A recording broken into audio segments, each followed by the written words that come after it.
morning. I'm Christopher Lloyd, and I'm standing here in the studios of Sirius XM Satellite Radio. It's a weekly morning, approximately 6 a.m., and this is the Openy and Anthony Show.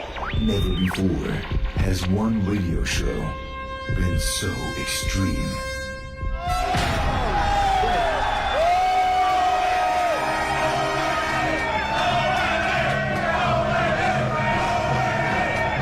So vulgar. I'll fucking shove my face up a chick's ass in a second. Someone said we curse a lot, do we? I have no idea if we do. So flatulent.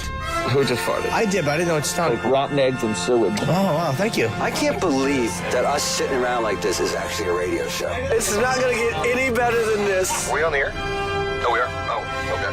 Quite simply, the greatest show in the history of broadcasting. O&A every day, that's what I say. You guys having a good time or what?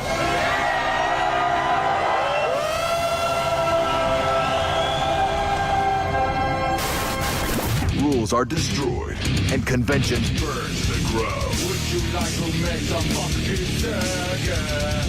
with Opie, the Destroyer. I would eat Betty White's ass. She's 90, right? It doesn't smell too bad. Anthony, the Rage. Holy fuck, how much more fair you want it? Tired of these people up my ass all the time trying to get me to help. Fuck you! And Jim Norton, lover of the transgender. Every time a transsexual walks in the room, party horn should go off. Like, surprise! It's the Opie and Anthony Show. Strap in, dicks. This one's gonna hurt. Double guns, bitch. But enough of this palaver. Let's get the show on the road. All right, good morning, everyone. Hola. We were just discussing the Fez thing before the fucking show. Oh my God. A lot of different opinions in this room. You know, I speak from a place where this sounds way too familiar. This me, narcissism. Oh my God, I'm heated up. Heated the fuck up. No, I think we're all on the same page here. If you didn't hear it, Ron and Fez had an amazing radio show yesterday because Ronnie's showing that he's kind of had it. Oh yeah. With the situation at hand, which is that he does a radio show with a guy that doesn't really speak anymore. Which is and Ronnie is the one sitcom-ish. Ronnie is the one that is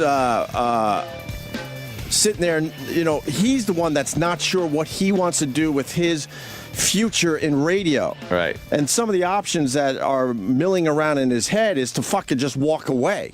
It's either walk away or just reinvent himself. He wants to, I think, take a ship down to the Panama Canal. Yeah. And just be work on a ship. And then you got Fezzi like begging and pleading not to do what's going to be done, and Ronnie's sitting there like there's nothing that has been decided. And Ronnie's so fucking faithful to Fez, way more faithful than I would ever be with anyone in my entire life, by the way. Is more than willing to bring Fez along to whatever the fuck the Ron and Fez show becomes. Yeah. So it was sort of sad when Fez cried at first, and then I was sitting there going, enough already, because that's going to affect what Ronnie's thinking. I was saying it was sad in a movie way. Like when somebody says something like that. Right.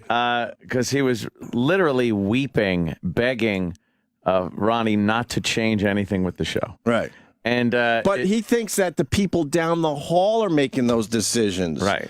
And Ronnie, I don't know how many times he could tell Fez is telling Fez, no, this is all me. Right. I don't know what the fuck to do anymore because he's really frustrated. He said it in that hour yesterday where he doesn't want to come in day after day and think the whole world, there's something wrong with the entire world. Yeah, he wants to just have fun. He wants to do like pot talk like he did growing up, where he wants to just shoot the shit and have fun every day. I think Fez knew more than he lets on that it was Ron. I think deep down, like the idea of saying, hey, look, it's almost like they're both talking about the same thing, right, but using down the hall. And I don't think he's lying, but I think they're both using down the hall to avoid going, look, I know you. I think it's an easy face-to-face, like, yeah, hey. I think deep down he knows. But the problem is Fez doesn't listen to anybody, including the guy that has had his back for, I don't know, how long have they been doing it? 20 years as well? Yeah, a long time. Holy fuck. And then him crying like that. As a human being, of course it affects you, but it also gets in your fucking brain. And I hope whatever Ronnie's thinking, he stays strong. And I love Fez. I do love Fez. And I saw Ron and Fez do amazing radio over the years, amazing shit. Oh, yeah. But the fact is, Fez has tapped out. And he needs to do something. He needs to get real help for himself. He needs to walk away from radio for a little while. I don't know what the fuck. Maybe that's the answer. I don't know. I don't know. I'm no shrink. But Ronnie's not going to, throw him out the fucking window. Ronnie has never been that guy. I liked the Ron and Fez lawn care service. That sounded like a good idea. Right. Yeah, Ronnie basically said, if I told Fez I'm going to have a lawn care service, Fez is that loyal, he would do it tomorrow and just give up radio. Because it's not the radio part of it, it's the Ron and Fez part of it. You think he loves Ron? I think he does. You think that too? I think he does. Ron ended the show yesterday saying that Fez gave him some kind of Christmas present that he can't even tell the listeners what it is because it's so... How do you explain it? It's so. He wanted. I don't know how not embarrassing, but he didn't know how to handle this present. I guess that Fez gave him personal to the point that Ronnie doesn't even want to mention what it is to anybody, including the people close to him. But Fez, Jesus Christ. You don't fucking listen to anybody, including the people that got your back. The show is not the same.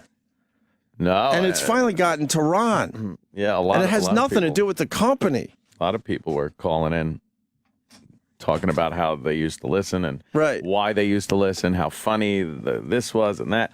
And, and then Fez would say something like, well, make it sound like that just happened, yesterday or a week ago. And everything was fine up until then. Right. It's like, no, this has been years. And then Ron is basically giving him a laundry list of things he doesn't do on the radio show anymore. Right. And Fezzy just sits there, I guess, just staring at Ron. I don't know. I mean, he could help himself. If he still has it in him, he could help himself by going back and doing some of the stuff that the Ron and Fez audience loves from the guy. Yeah. It all started because they were discussing a steak dinner they had with Tim Sabian at the Friars Club.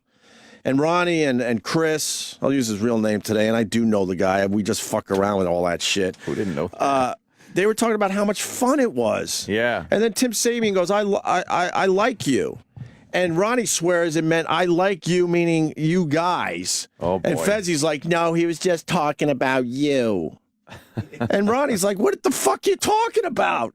And then Fez said he couldn't eat his steak dinner because he sees the writing on the wall. And and also didn't like the spices. It was spicy. And the spices. It had spices. He ordered some kind of Cajun steak or something. Yeah. And Ronnie had a great line. He's like, what is this, 1989? What a tragic comedy it was listening. Right. And then, I had to listen to the whole show, and it was just tragic and hilariously funny at the same time. But Ronnie's like, what are you talking about? We had a really nice meeting with Tim Sabian. Yeah. There's enough room for everybody is what he's saying. Because Ronnie hinted maybe they should do some separate radio and then maybe some radio together. Yeah. There's opportunities for everybody. A lot of options out there, he says. Christ. And then I, to make it about myself, I lived that life for many, many fucking years with my mom, where you have a real fucking issue, a real problem, and then that person is getting so fucking emotional in your face that you have to tap out and go, all right, it doesn't matter what problem I have anymore. Fuck. It was frustrating to listen to. Was it? Because Ronnie, really cares for Fez and always has had his back. Yeah. And then, what, Fez hates cookies or something? What's that about? Oh, no. Cookies makes him cry? Oops. That was... That's his cat thing. Huh? He brought in he once said that his cat could say cookie when prompted. Right. And so they brought his cat in to say it. And they spent over 2.5 hours on the air with Fez, which is great whispering radio. Cookie to his cat, and his cat not ever saying anything. His cat didn't say cookie? Oh, no. Never said. It was over 2.5 hours. But that's a great bit. I heard most of that show. It was awesome. It was amazing. It was fuck yeah. And Fez would come up with all sorts of stuff over the years, and people were asking me, "Is this a work?" I I've heard a lot. It would of be the works over greatest years. work in the history of mankind. I'm it's years in the making. 100% sure there's no work here whatsoever. Okay, 100%. Years in the making. If it's a work, would be amazing. Fez had he was closeted, I guess, for a long time, and that's probably frustrating. But he came out.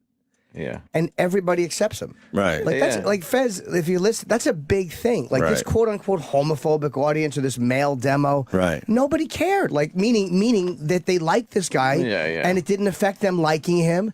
And I think that he got so much acceptance and he still saw a lot of people. He found some negativity, but it's like, dude. Maybe he can't accept happiness or something because maybe, he was happier when he was in the closet, period. Unless his mental issues, whatever they are, I don't even know, have gotten worse. I don't think anybody really knows. I don't think he knows. I felt way more badly for Ron Bennington yesterday than Fez when I was listening to that hour. Because, Ronnie's at some kind of crossroads in his career. You know, he's been beaten down a long fucking time. He tries to start conversations in bits. And then there's a guy just staring at him. Well, we joke about it on the show because you got to try to find some humor out of this shit, right? But that wore him out.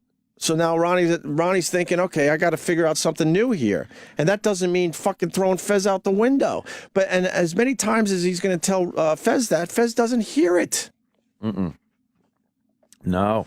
Listening to it, you could hear like Ron would say certain things, and Fez was hearing something else. It was like he was going, yeah, but that was this or that, and you could. It's like, dude, you're not hearing. That's Ron's what mental patients do. Yeah, they never hear you. Oh, I know. No. Ron started, raising his voice and cursing a little bit. It was. Well, good for him. Amazing. Good for him. Yeah. Fuck. It just hit too close to home with bullshit I've had to deal with over the years, which I'm, way past. Thank God. Thank the fuck God. God, what do you got? What part you got? There was some great moments where the analogies would come out and the like cliche kind of sayings that were Fez would say that were all wrong, like put a bullet in his pocket. Right. And Ronnie, how many bullets in your pocket? and then there'd just be silence, and Ronnie would just come back with, that isn't even a saying. Dude, there was so many moments of silence. Yes. I looked at YouTube. I thought the player hadn't caught up, and I'm like, then I hear, all right. I don't even know what the fuck you're talking about. And then, I don't know. And then, Ronnie did our show recently, and then, Fez had some kind of weird problem with that when Ronnie went and did his regular show. It was more than a problem. I mean, he was... Ronnie couldn't even enjoy the fact that he just did radio with us. Fez cried the whole show on the Friday that Ron did this show. Because he did our show.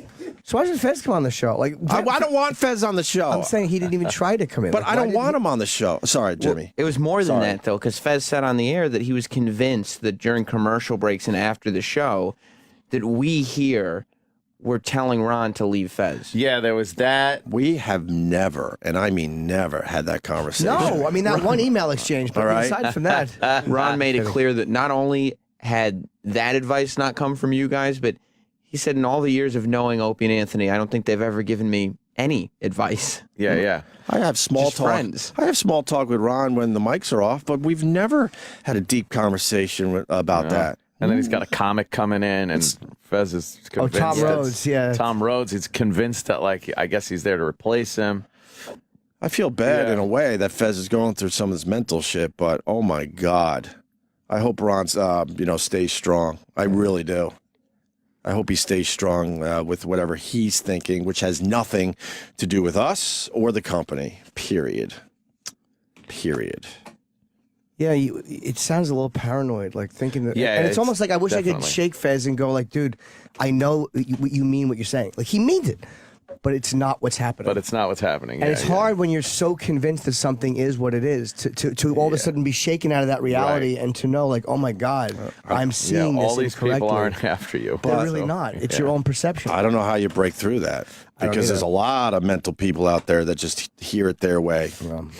And can't listen whatsoever. Yeah. Oh my God, look, the phones are lit with people that deal with someone like that. I have to deal with a Fez type every day, and it's frustrating. Well, turn the radio off. No problem. He thinks Fez loves Ronnie. Yeah, that was one of the things that were going around. You know, one of the theories that were going around. You know, they've been together as a radio show for many years, and then, you know, Fez is a kind of a needful guy, and more than in a paternal way. You're saying? Yeah. I would love to know what the Christmas present was. Oh, yeah. So do you think I would love to know in a relationship like that, a friendship like that, where it's one maybe is more of a mentor and then they become radio partners. If he loves Ron, and it's not that he wants to jerk Ron off. It's not about that. I don't think that's it. It's not about that. But say he loves. Is it like maybe he's gotten really quiet, like he's secretly pissed at Ron for something? Like, you know how when you're in a relationship, something shuts you down with the girl or whatever for a week or 2 weeks or whatever the fuck it is. Is it one of these things where all of a sudden you realize you're pissed off at the person you're dating? I think his mind is like a fucking one of those lotto ball machines just popping around like constantly.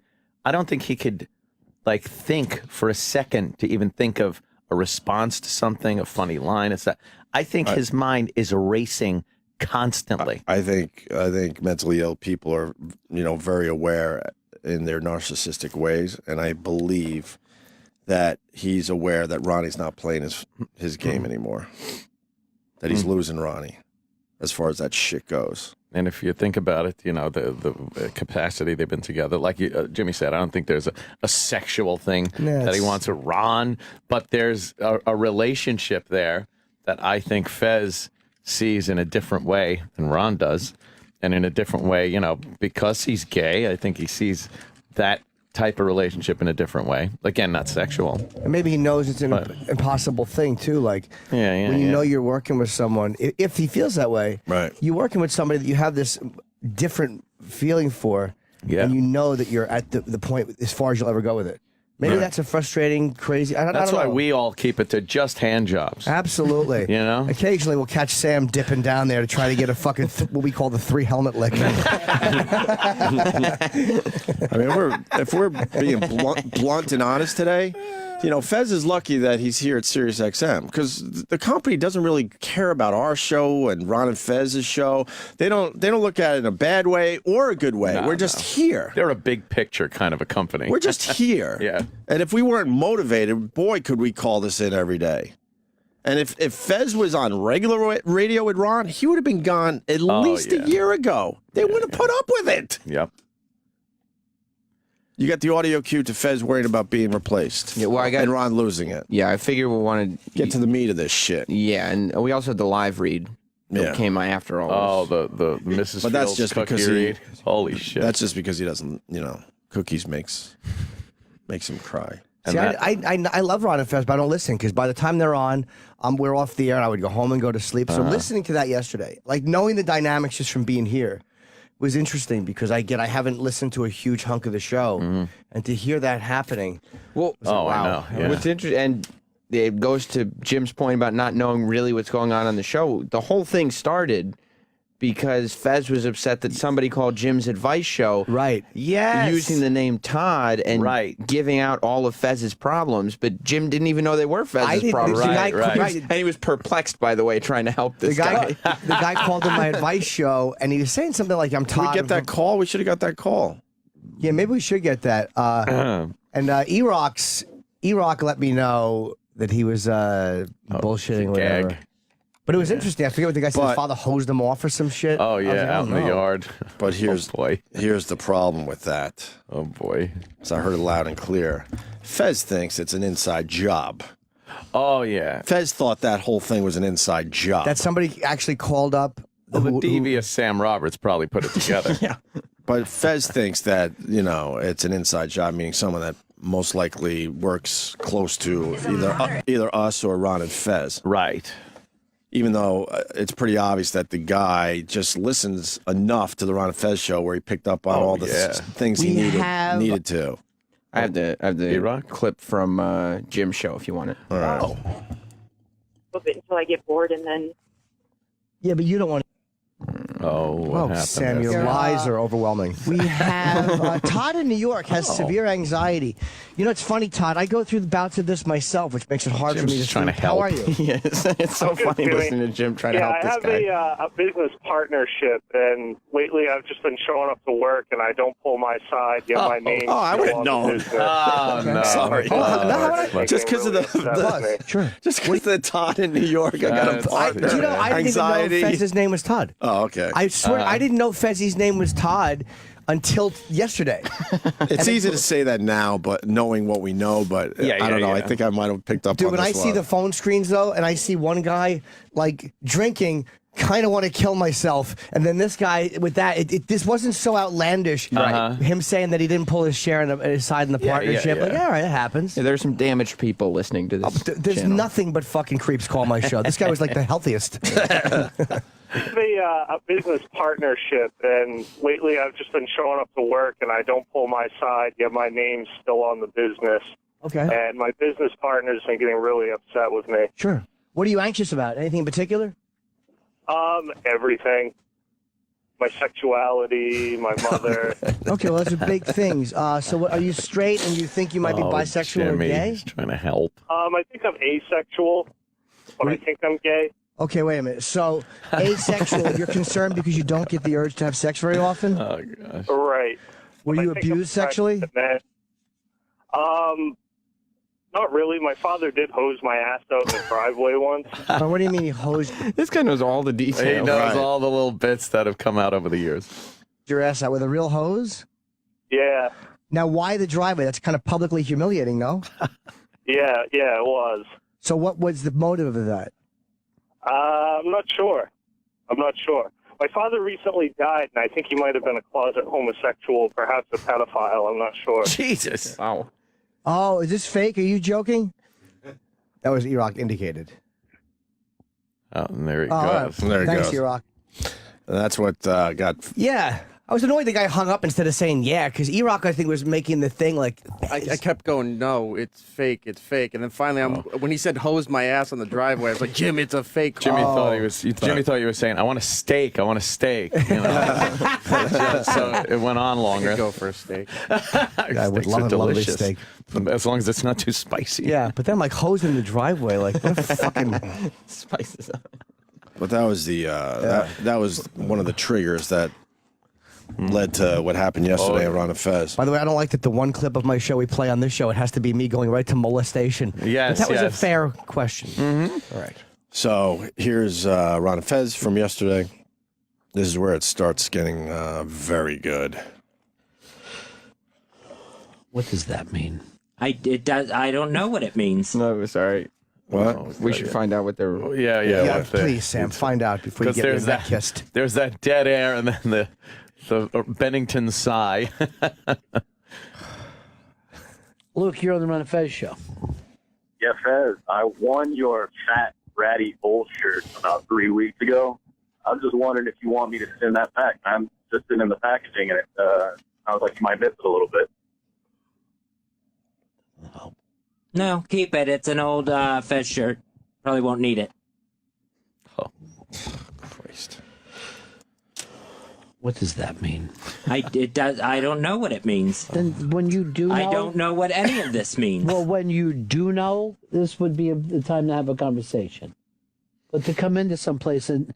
Are you asking anything specifically? No, you're not.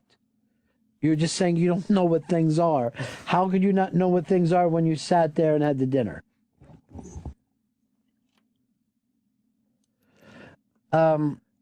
Lady Trucker. Oh, no. Yes, Fezzy, what are these changes that you think are going on? None of your fucking business. You know, I don't want to put ideas in people's head, and it's really none of your business. Then I wouldn't bring it up on the fucking show, Les, if it's none of her business. I don't know what the changes are. I know Tommy Rhodes is coming in here tomorrow. Oh, no. I don't know what that's about.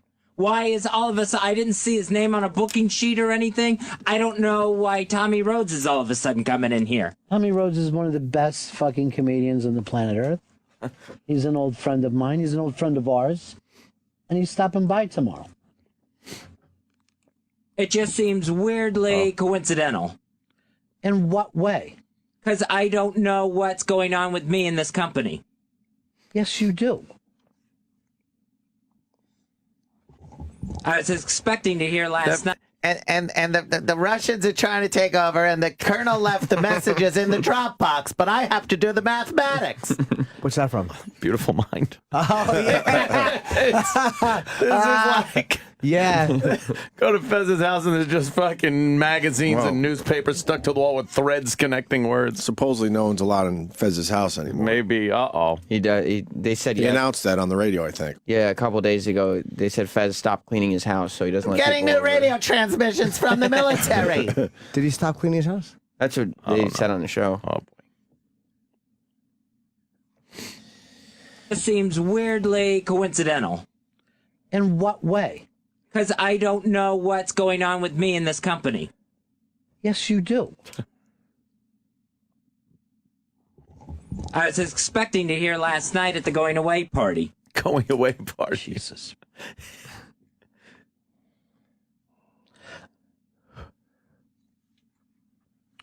He's I'm gonna perplexed. Right back, right at Fez. Right there, he's just exasperated. And incidentally, here's the important part that no one's picking up on. Right. How about fucko Tim Sabian takes this show out for a nice steak dinner at the Friars Club? I was thinking the same thing. Tim, how about that? A bunch of steaks for the boys. I was thinking the same thing. We're in his fucking little shitty office down the hall every fucking meeting, and they're living it up at the Friars Club with this spicy laughing their asses laughing, off. talking to Jerry Stiller. Jerry Stiller having their spicy steaks. Most of them were laughing. Yeah, one guy not wasn't. happy. We're sitting here in this fucking hovel. A hovel. I live in a hovel. One guy couldn't read the room. Holy shit. You want to continue with this? Oh, yeah. Oh, yes. All right. Yeah, I just wanted to ask Fez if he feels that he's being selfish, that he would get mad that everybody around him wants to change things because nothing has changed with him, and they just want to move on. And you're getting mad at Ron and these guys. I don't understand it because it's you that's has to make a change for everyone else to feel happy. Do you want them to just sit and be sad all day while they have to do their job? They want to be happy too, I don't think it's selfish to just want to know what's going on in your own place of business. Can you pause that real quick? That was not in that moment is probably what's the most frustrating. It's like that guy asked a legit question, right? Yeah, and it's like, Fez, he does. It is selfish not to be. Fez is right. To be concerned about what's going on in your place of business is not. But selfish. that wasn't the point the guy was making, and that's not what's happening there. That's what he heard. But that wasn't the point the guy was making. He didn't even hear the guy talk. He just waited for him to stop talking. That was a legitimate question. That was a very legit question. Ain't fucking selfish at all. What else could be really going on? I mean, it's been years now. So what do you think? Why don't you fucking ask me, Fez? Because I'm the fucking person. All right? No one down the hall. I'm the fucking person. Ask me instead of anybody else. I don't know if I want to keep hearing bitching every fucking day. Oh. I'm going nuts with it. I started getting spaghetti against the wall flashbacks. I was listening to this and I'm like, oh no, Daddy, please stop yelling. Stop yelling. I got a stomach ache. Oh no. Just between the two shows, the issues and mental illness that runs rampant through this fucking room is astounding. That's what makes for good radio. Oh my god! As long as you keep it together. Oh my god! Fez, glue yourself back together. Fucking duct tape your shit back together. Yeah, Fez, you're still standing. Like Fez doesn't understand. Like you just got to start. It's all up to him. It's up to you, Fez. Whatever that means. If that means taking a break from radio, getting better help, I don't know. I don't live in his world, so but something's got to change. When you get the benefit of the doubt from everyone around you for years, you might have to turn that old viewfinder around on yourself. Because everybody likes him. Yeah. Behind the scenes, we like you, Fez. We really do. It's not being polite. This show is too self-destructive to be overly fake polite to Fez. Right. Yeah. And we like you. And everybody wants to see you succeed. Except for the constantly scheming Sam Roberts. Yeah, and the company in general, and and all that talk. Down the hall. But no, everyone's rooting for the guy. In the halls, he's still a fun guy, actually. I see him every day. He's fucking pleasant. He's very nice. Right. And then, I don't know, something with his confidence when he comes in here. Yeah. Continue that clip there, Sam. Bitching every fucking day. I'm going nuts with it. I want to fucking do a show about something. You haven't jumped into one goddamn topic. I'm the person you got the fucking beef with. And you fucking talk around me as if I'm not. I'm not talking around you. I'm fucking telling you I don't know what I want to do, and I've been upfront about that. And if the people down the hall want to fucking scramble to offer us each some things to do, then that should be a good thing. But I'm going fucking crazy from the craziness. It doesn't feel right with them scrambling around thinking of stuff because that was always me and you. Why would I scramble around to do this with you if you're going to fucking do it with me? You are unhappy. I can't make you happy. Don't blame that on anybody else. What an odd discussion for two men to be having. If you wanted to do fucking radio again, we would. But are you doing radio today? Are we getting into any of these topics? Or are you just bitching?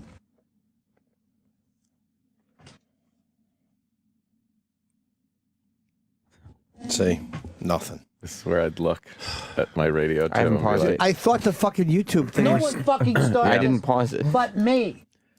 Ronnie works dead air like no other person. You mention it, and then people come crawling out of the woodwork They don't to get fucking between us. crawling out of the woodwork to get between They're us. saying, let's look at some options. I want to put one point from the outside. Fez, I love Ron. We all like Ron. Yeah. But let's be real honest. Nobody is trying to get between you guys to get close to Ron Bennington. Right. We like Ron. Everyone has their own shit to We got worry our own about. shit to worry about. Yeah. Nobody wants to get between Ron and Fez. Nobody looks at them and goes, if only he was out of the picture, I could be close to Ron. We don't think of that. It does sound like something more than just a professional working relationship based on Fez's end of this. I mean, you're hearing things that people don't talk like that unless they're in a relationship. Thank you. You know, it's Well, radio shows, you get really close to these fucking people. But hearing like you said, the tone of that, like getting between There's us, something that used to different, be us. Right. But it's like, Fez, nobody's interfering with that. No. Nobody's jumping in and going, Ron, you get in this room, Fez, you get in that room. No one. But he's feeling that Ronnie has finally had it. That's where all that's coming from. And it's a long time coming. You know, something different needs to be figured out. And that doesn't mean Fezzy loses his gig. No. They don't fucking crawling out of the woodwork. They're saying, let's look at some options. Mikey D shows up after years. Mikey D has nothing to do with anything. What does that mean?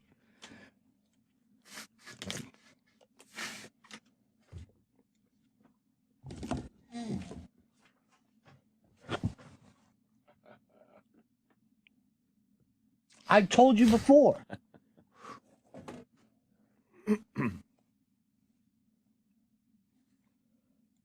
But you're on the Ron and Fez show.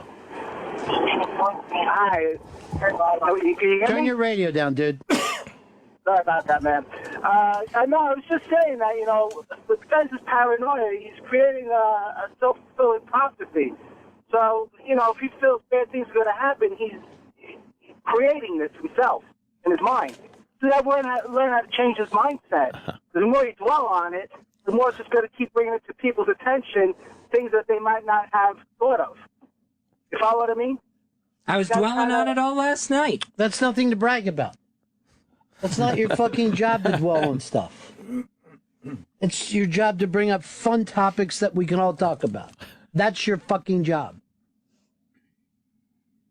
When's the last time you brought up a topic or got involved in a topic that wasn't negative and angry? What happened to the fun? It started to drive me crazy. Yeah, Ronnie loves fun. And I don't know if it's a self-fulfilling prophecy if something's already been decided that I don't know about. Dude, if there was something to be decided, why would you have been fucking invited to the dinner where we all talk? And so was Chris, because this affects Chris's life. Who's Chris? Pepper. Pepper Hicks. Oh, okay. Chris Oh, Stanley. what? Yeah. That guy? He's a Chris, producer for the Chris and Stanley and Pepper and Hicks. Jesus, that's 5 people. Yeah. See, great. but Fez That must knows have been something. an expensive dinner. Yeah. He smells something. It's almost like you smell smoke in the room, and you know you smell smoke, but he's misidentifying the source of it. Right. But the fact that he smells smoke is right. But it is crazy that he thinks people are talking about him behind his back when he's there for the conversation. Absolutely. Yeah. And he's in denial that it's Ron who's changing. And He Ron's thinks not people. even- He thinks people got in Ron's ear, Right. and that's absolutely not true. That's it. He's in Ron's been a denial. fucking saint, Ron is changing. and Ron is changing. Yeah. But he For thinks being open about it. He thinks that can't possibly be true. There are people talking to Ron. They're talking in his ear. And even when Ron came to me and said, hey, buddy, do you want to do a show? I was like, you know what, dude? I'm not going to be happy with that. Have fun with that was that. public information. Have fun with that. You're terrible. Have fun with that one. Can't wait for later on today. Ron will have to tell Fez that was a joke. Well, I don't know if it was.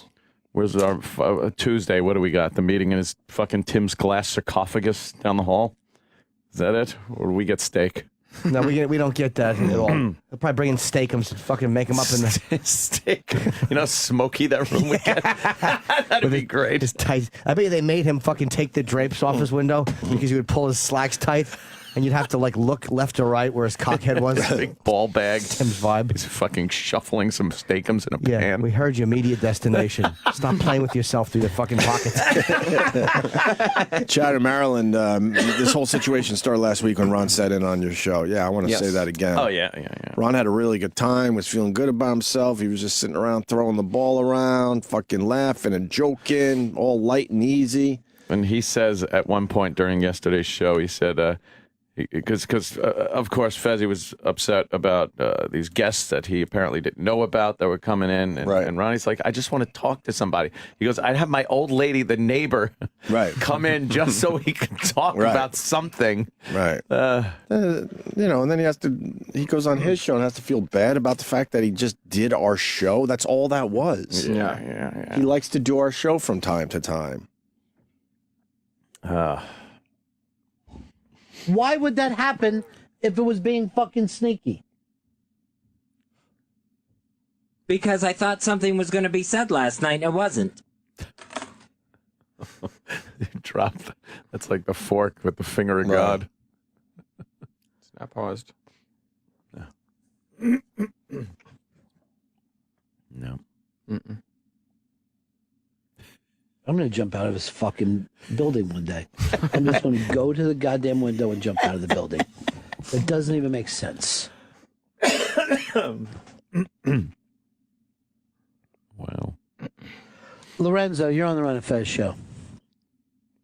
All right. Well, after that, I don't know what to say, but yeah, people are pretty annoying. The guys that do the inspirational quotes all the time, constantly. But you got to look in, man, to see the outside world. All day, every day. Yeah, well, you get those from a lot of women. There's women in my family that would like to send me that stuff yeah.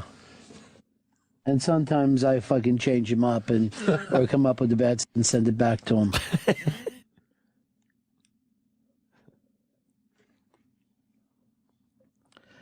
Nikki, you're on the Run and Fez show. Hello? Yeah.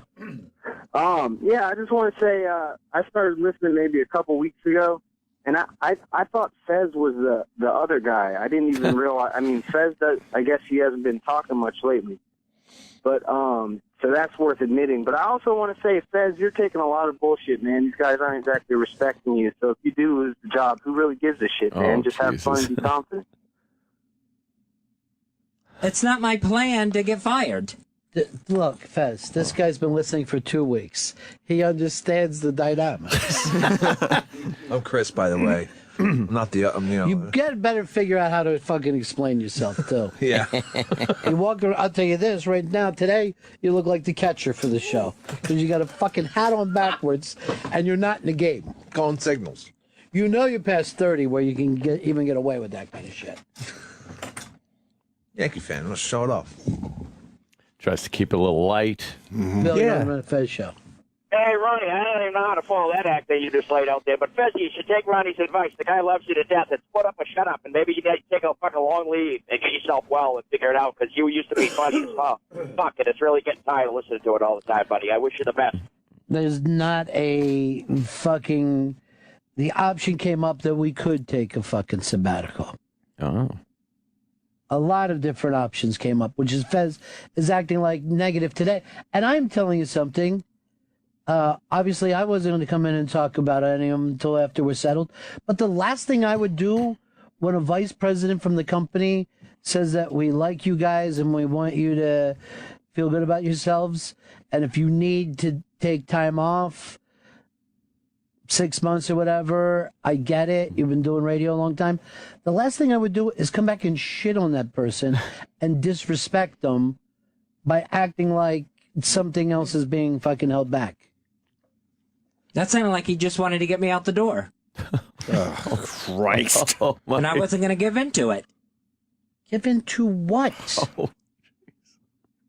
Guess what, dude? This isn't about you, all right? For once, it's not fucking about you. It's about me. And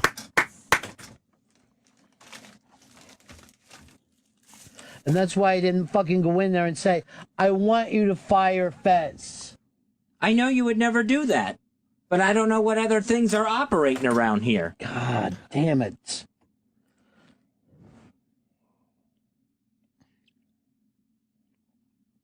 Mm. Hit play. Charlie, you're on the Ron and Fez show. Hey, Ron, you're just wasting your breath, man. He's not listening to one thing you're saying. Bravo. No, he's not. Whatever the expression is, hearing you but not listening, whatever that stupid expression is, he's hearing your words, but he's not listening to anything you're actually wrong, saying. dumbbell. Listening, So not hearing. you're just wasting your breath by even getting mad or whatever. I feel bad for you, man. Thanks. Play. You know, it's playing. What? It's not paused. Can't be. It's a radio Ron should be show. understanding. Chris, you though. were at that dinner last night, not even a meeting. Yeah, it was A very nice dinner. It was really a great night. Fun night. Yeah, it was really fun. I thought How could anything negative been taken out of that night? I thought it was impossible. We were basically there with what I consider the mayor of the Friars Club. It was like showing up at a Catholic place with the Pope. Tim. We had a blast. He's there a lot. I guess. Fuck him. I want to go. So many cool people. I mean, it was really just a fun. I mean, this is really long. I mean, Yeah, and we could go on. Dude, I really you get enough of loved it there, but now you got to go to the cookie read, and then you got to go to where he's begging for his job. I'll find the Ron beggar had a first, very yeah. funny. Which is an hour into this, he still isn't listening to what Ron is saying, and now he's basically begging for his gig. Oh, when he's saying it should be me and you or whatever. Oh, gosh. Where he's like just pleading. Don't change it. Yeah. Yeah. When he finally pulls the mayonnaise, you know? Yeah. Yeah. Okay. Oh, right. Don't you! Right. If you turn off the computer, we can play the cookie read. The cookie read. So I don't know. Then they went to break a little later on in this discussion, because we're not going to play the whole thing. It's really long. Yeah. The clip is online, though. I tweeted late last night. Go to my Twitter or you can find it, whatever. Or you can go to I'm I sorry. thought you Jim. can go to JimNorton.com tours and see it under there. When he brought up the blueberry thing. Right. And he's talking about, what is it, like scripture now? Yeah, it's like a Bible, everybody. And Ronnie just But it's just a funny moment. We all I fucking know. bomb and get ourselves in yes. a weird position when you do radio, and then it's exploited. Yeah. It's hilarious. He wasn't the blueberry guy every day. We used to do a bit called Bombs and Flubs, where it was a million blueberry moments. Right. But he can't take that. He can't take that. The blueberry thing has become something. I don't think he likes the blueberry. So they're in commercial break, and Fez got to do a live read, and this is how it went down. What if Mrs. Fields herself offered to set up shop in your kitchen, not to only make all the cookies and treats you could possibly imagine, but then also offered to wrap them up and carefully Could you place just them pause in for amazing... 2 seconds? This is what's amazing about this, too. If somebody was acting, this would be Academy Award winning. Right. Because it starts out, you can tell he's a little upset. And as it goes on, it gradually and subtly, you could tell he's getting more and more upset as the read goes on, Right. and to the point where he's sniffing and and crying. And carefully place them in amazing gift packages. Then hand deliver them to all your friends, family, and clients. Would you be interested? Well, of course you would. Well, MrsFields.com essentially offers this exact same service. It's with a few less amazing aromas filling your house, but still you get the point. At MrsFields.com, you can shop the world's best cookies and treats, all baked to perfection, sealed fresh, and shipped directly to you or your gift recipients. Packaged in beautiful gift baskets or festive holiday tins and boxes, Mrs. Fields' gift is the perfect gift for anyone on your list. These gifts can also be personalized with a message, a logo, or even a photo. So visit MrsFields.com today and ship the world's best cookies and gifts. Enter code KITCHEN, that's code KITCHEN at checkout, and save 20% off your order. Again, that's the code word KITCHEN and save 20% from MrsFields.com or call 1-800-COOKIES, 1-800-COOKIES for more information. He held it together fairly well, though. He did. Have you ever, though, ever in your whole radio career, life listening to radio, ever heard anything like that? Aside from the Hindenburg crash DJ guy? I mean, there's just something going on there that's like beyond anything I've ever heard in my life. Yeah. It's a very sad cookie read. And when they came back, somebody said something about cookies. Yeah. And Ron said, you don't have right when they came back from that? Came back, he's like talking about the cookie, and the guy goes, I'm not getting those cookies. That's very sad. Ron goes, nah, Miss Fields, it's a fine cookie. You're not a fine cookie. He called them fine cookies. Fine cookies. Trying to save the sponsor. It's a fine cookie. People are not going to forget Mrs. Fields cookies anytime soon. No, that's way better than just a fucking straight ahead read. Oh my God, is it? Oh, people are talking about those damn cookies now. Yeah. So now this is where Fezzi, this is the meat of it, where he just begs for his gig, right? Yes. And I'll be on. Well, I just played, and then it was a little sad, even though it was sad at first. Yeah. As a human being, it's got to be sad, but then I turned quickly and said enough already, because this is going to get into Ronnie's head, and Ronnie needs to figure some shit out. Go ahead. But I got to where I was really enjoying listening to you guys. That's just at the point. I don't know if it's a bit. I don't know if he's gone mental. It's ridiculous. Listen to that commercial. I literally just wanted to smash my radio. Oh, he's got to figure something out. I don't know if this is the best place for him to be anymore.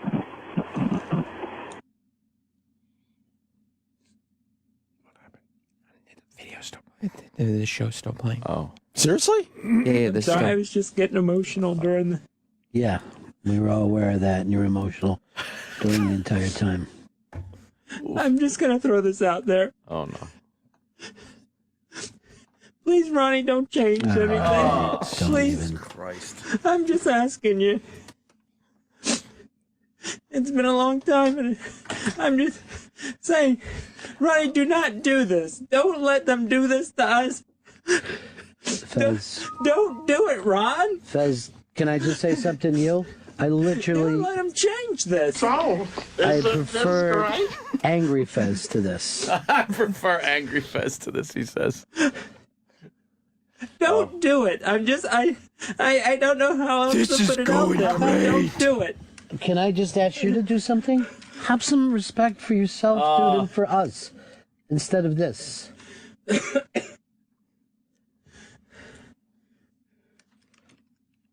OMG. Yes, John Montone. OMG, indeed. Still playing. This is what everybody wants. Nobody Don't let wants him do it. Nobody wants any of this. Don't let him.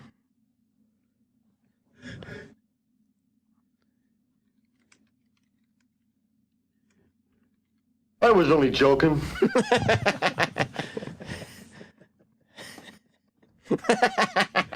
Oh, my God. He started to touch me. He started to grab me. I told him to stop. He didn't stop. I hit him back. And then he got really angry. He pushed me out of the car. be more funny. Now go home and get your fucking shine box. Okay, Puckett, what's next? Oh, no, that's going to be a problem. Oh, boy. Oh, no.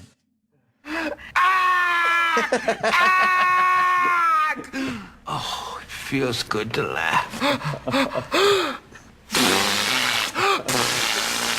Oh, no. You can act like a man. What's the matter with you? Oh, no. Okay, terrific. That's an attention getter. I'm scared.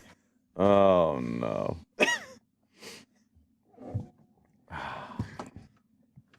It's still playing. Yeah, dear Lord a Jesus, long this ain't pause. happening, man.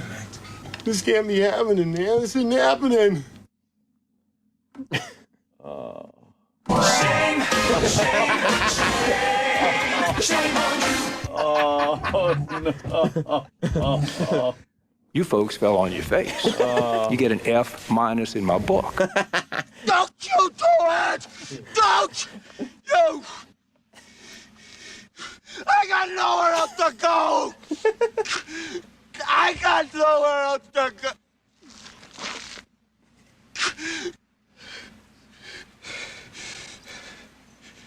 I got nothing else. It's a person. There's a person stranded. There's a person stranded. Oh, no. Turn it off. Turn it off. Turn it off!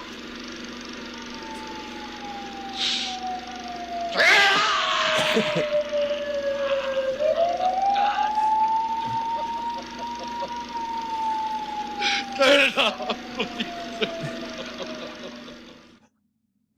Is this real life?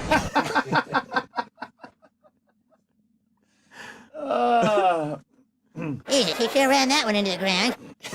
Put the fucking lotion in the basket! Shut up! You shut up! You shut up! You shut up! Oh, no. Oh. Of all the dramatic things I've ever seen, goodness gracious!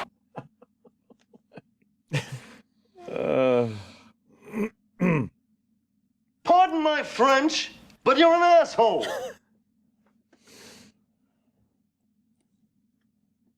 Still dead air over there, huh? Yeah, I haven't hit pause yet. I'm a fucking idiot. I'm a fucking idiot. I'm a fucking idiot. I'm a fucking idiot. I'm a fucking idiot. Fucking idiot. Fucking idiot. Fucking idiot. Down goes Frazier! Down goes Frazier!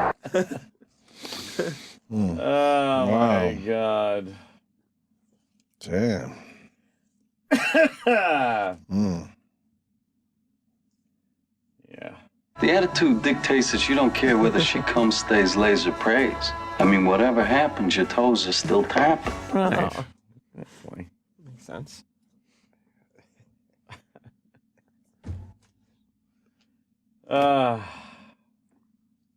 What would management say? Oh, my God.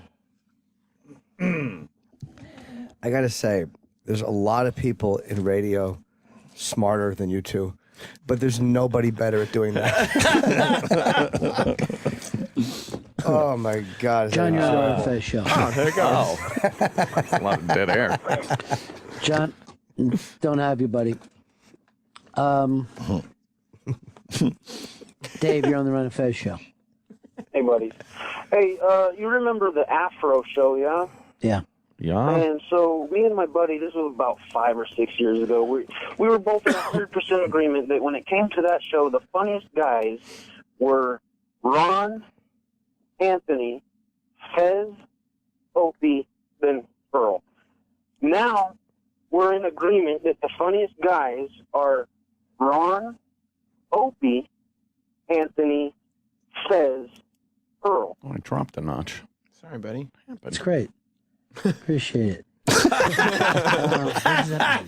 It's the same thing. And Earl was never in an Afro show. I don't know who the we is also with this committee. He's committee. See, they're keeping it light and fun. Yeah. Now what? Is that it, or does Fez come back again? I honestly, I feel terrible, obviously.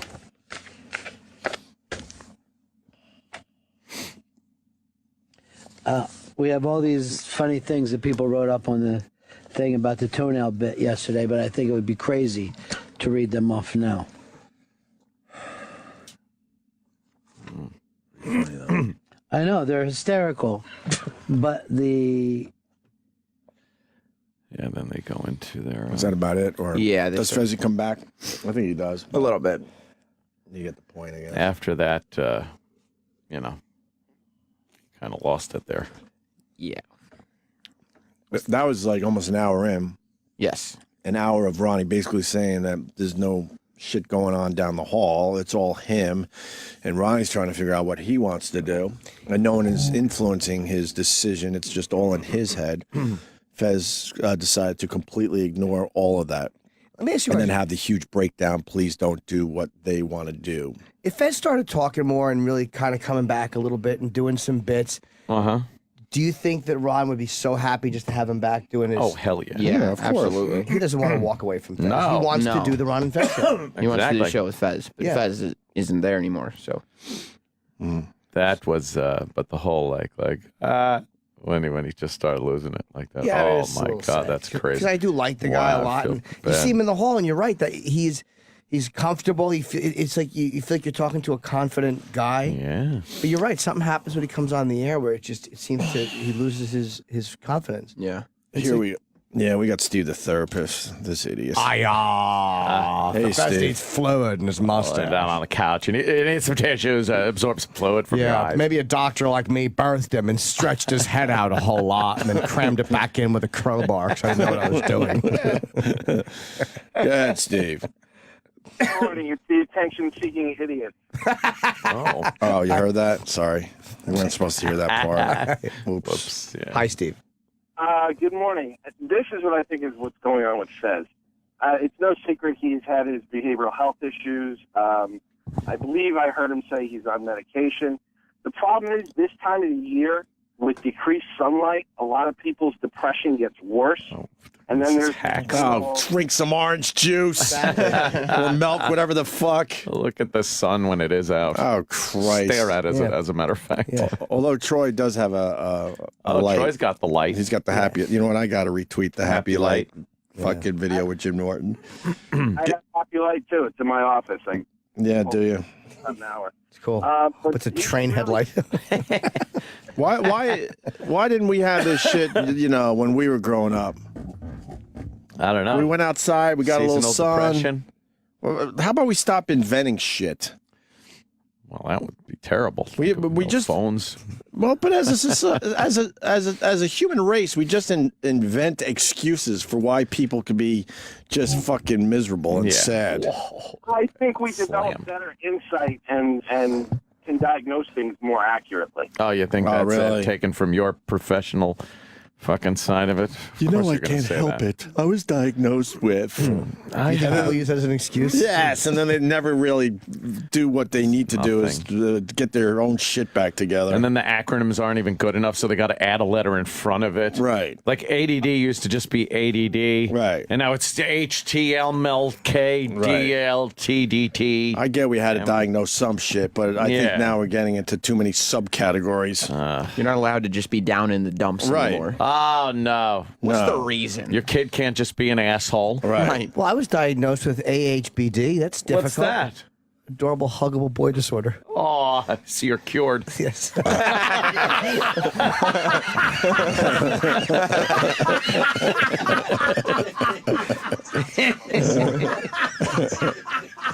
Oh, Jimmy. Oh, is that fucking quick?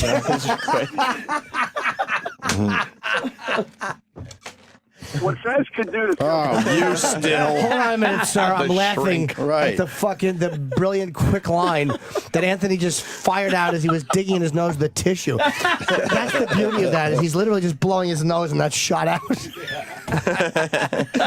I spent 8 minutes trying to figure out letters and he fucking pow. Wow, is that quick? After this caller, can we just hear the lightning fucking speed of that? Go ahead, sir. Yeah, the shrink is back on the phone. Go ahead. For Fez to feel better, all he should really do is score a pair of tickets to Jimmy's upcoming show. Oh, Christ. In New York. Sir, it's not about that. The 20th and 21st. But it's not about that, please. Summarize, Fez. Go ahead. In summary. Fez is wrong in total by his insecurities and anxiety. And it seems to me that he's probably got a very unskilled therapist who is just about keeping him in therapy with minimal progress for the bucks. I don't know about that. I don't think you can blame the therapist. Therapists can only do so much, as you know, sir. And I think they've changed therapists he has. I don't know, personally what's going on with his therapy or anything, but obviously he needs a little more help there. Yeah. I feel bad because I remember the old school Fez. That's the worst part of it is, you remember old school Fez back at NEW in the early days, Sirius and stuff like that. And it's like, oh my God, that's the same guy? You go from such a extroverted, fun guy to this introverted, just and you're like, what the fuck could have happened there? I think that, this is my idea. I think Fez, and this I sound trite, should just act as if. Oh. Meaning, I know you feel like everything is fucking done and finished. Come in and just act as if things are okay. And it's sometimes that does help. Sometimes when you start just acting as if everything is okay, and I don't mean being fake. I mean just go on the radio and understand whatever it is, fuck everything, and just talk about the topics and just act as if things are okay and fuck it, we're all resolved. And you might be surprised. I had to do that once. I told you, when they were going to fucking fire me from K-Rock, and I remember the first show we had back. They were going to fire me. When I had that talk with Minnelli on the phone, and But that had nothing to do with us. We never heard that. I'm not saying you. I'm saying me and Minnelli talked on the phone. But he never brought that up with us. It was the people down the hall. Well, that actually was people down the hall. Yeah. But that never was on our radar. No, you guys knew he didn't like me, but I don't think you knew. I forced his hand. Kind of like the way Fez forced Ron's hand. I forced Minnelli's hand. And then I remember going on the air the next day and feeling so self-conscious and humiliated and sad. But I'm like, you just got to act as if. And it was actually a really fun show. And I'm like, just act as if everything's cool. And it was. Everything became okay. And again, I don't mean being fake and a phony, but sometimes you got to realize that, as corny and trite as it is, feelings aren't facts, man. Just fucking realize that you might be seeing it wrong. So you're saying management wants to fire Fez? K-Rock management probably does, yeah. Minnelli's blaming him. But no, I think that he should, and that sounds silly, but sometimes you can't, what they say, you can't think your way into good acting, you got to fucking act your way into good thinking. Just begin going through the motions and everything. But Fez is not even going to hear that either. So. Maybe not, but I mean, that's what I would tell him. It sounds very simple. He doesn't hear any of this stuff. That's the major issue here. Jimmy's advice is spot on. Jimmy's always got very insightful behavioral health. Jimmy, I love your advice show. You're awesome. But again, I remember that just when I was a much different situation than Fezzy, but I remember the humiliation and the fucking, I felt like I was completely alone on this. Man. I really did. I was sitting there at K-Rock and going on the air. I didn't want to jump in and talk, and I didn't know what to do. But again, it was a rough spot. That. But you know what I mean? Like everyone hits rough spot. It's part of it. It's part of life. Yeah. It's part of any job. And you work through it, and everything's okay after that. So Fez, this could be a fucking time Fez looks back on.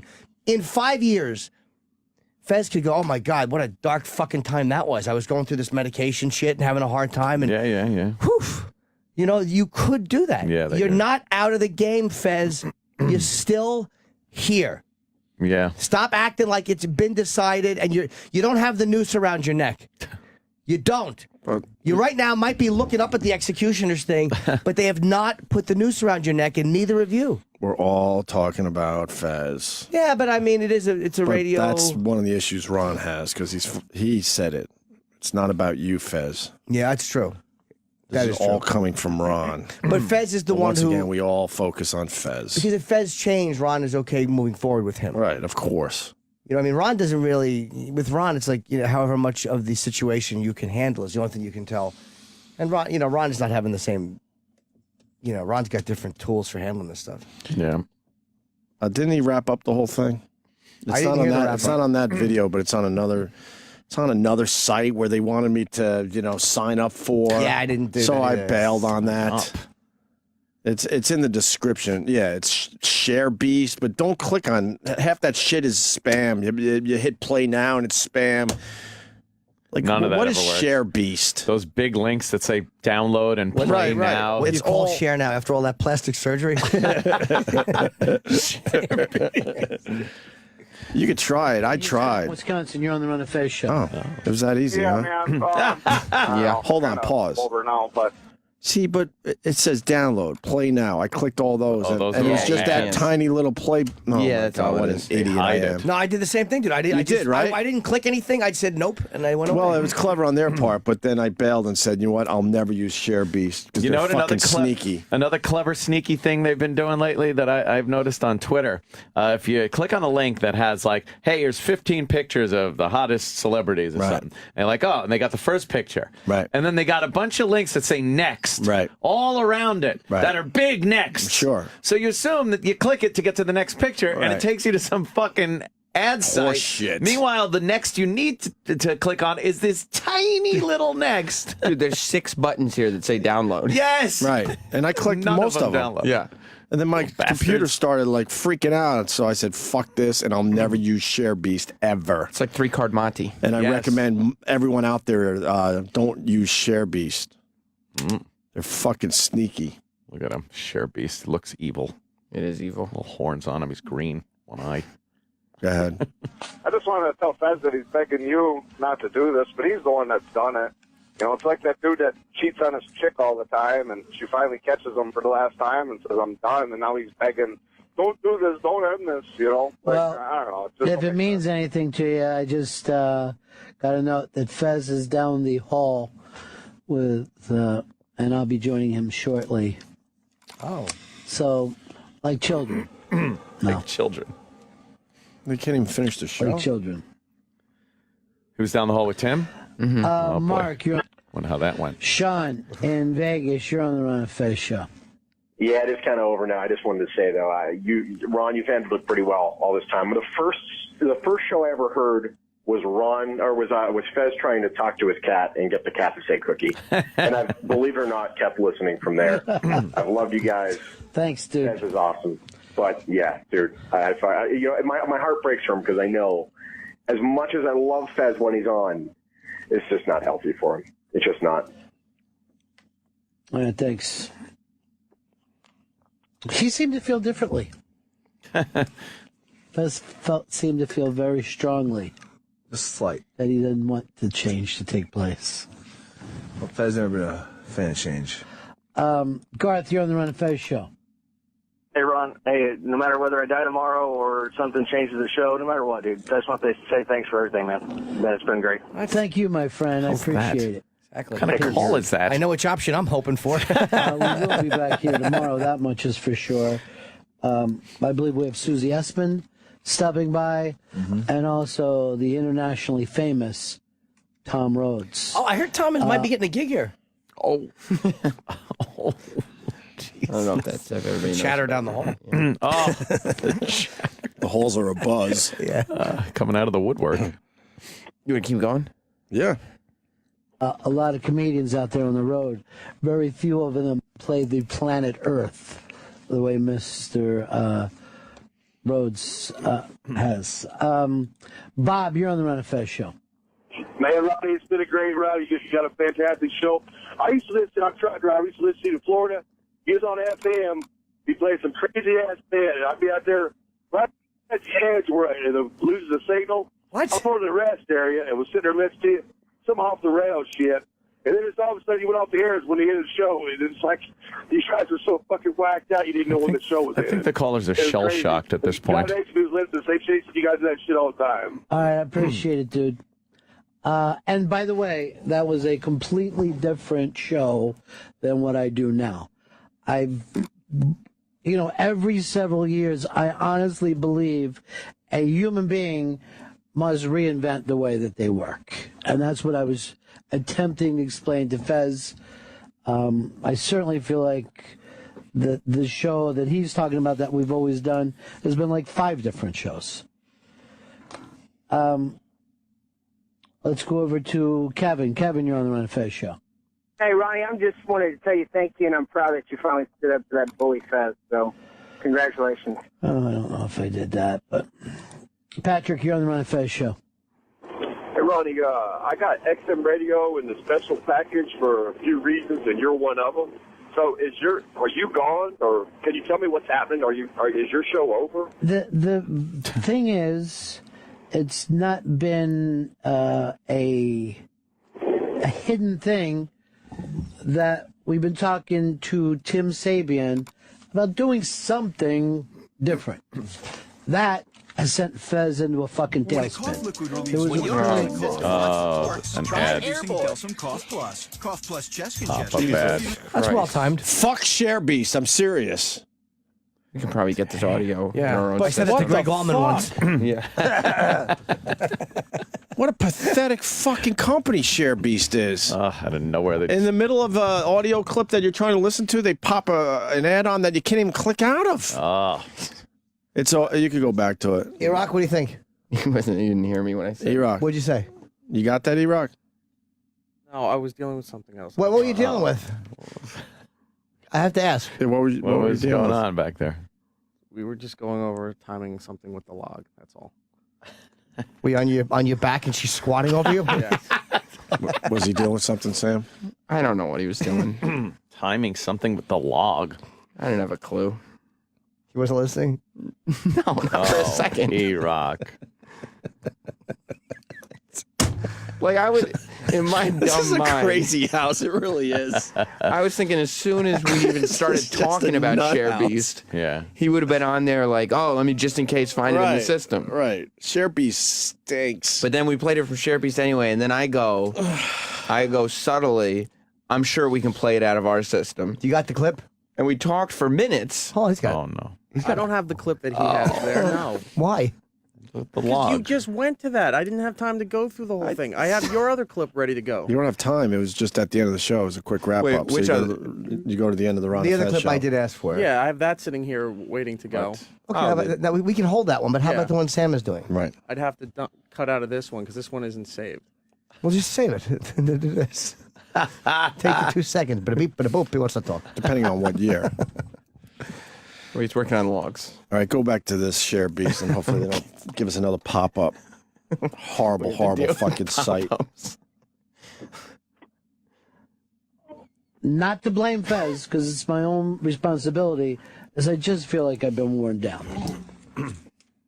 And I purposely, people brought up about when I went in to do O&A. I really want to just see if I could play fucking ball on that level still. You know what I mean? That I could walk Jesus. You kidding me? with a fast team and be able to MVP. fucking play. And that was really, really fun. Fucking MVP. What's he talking about if he could still play on that level? But doesn't mean anybody hates anybody or doesn't like anybody. Well. All right, Millie Hatchett just wrote, please don't break up with us. I'm almost sobbing at my desk. Oh, Jesus. Hold yourself. Didn't Millie just win the other day? Yes, she did. Nice. Millie Hatchet. She's got some Jimmy Webb sign going towards her. Sounds like somebody's going out on winner. Some good laughter. Millie Hatchett's always been great. Yeah. I go back to D.C. with her. It's wild. Toenail winner is just on the wind. Jack, you're on the Ron and Fez show. Hey, remember at the end of I'm sure you do, the end of The Godfather when Tessio knows his gig is over and everybody backs away from him. Tom Hayden says, no, can't help you this time. I think it was just the opposite. I think it was like watching the brother-in-law kick the fucking window out on his way. That was his move, but it was like that dude knew it was over, And yet he had an enormous amount of self-respect and just kind of shrugged his shoulders, and that was that. Yeah, Tessio did it the right way. Fez went out like the fucking brother-in-law with the kicking out the windshield. That's brilliant. Tulsa, you're on the Run of Fez show. Hey, listen, I've been listening to you guys for 12 years, called in a few times, always positive.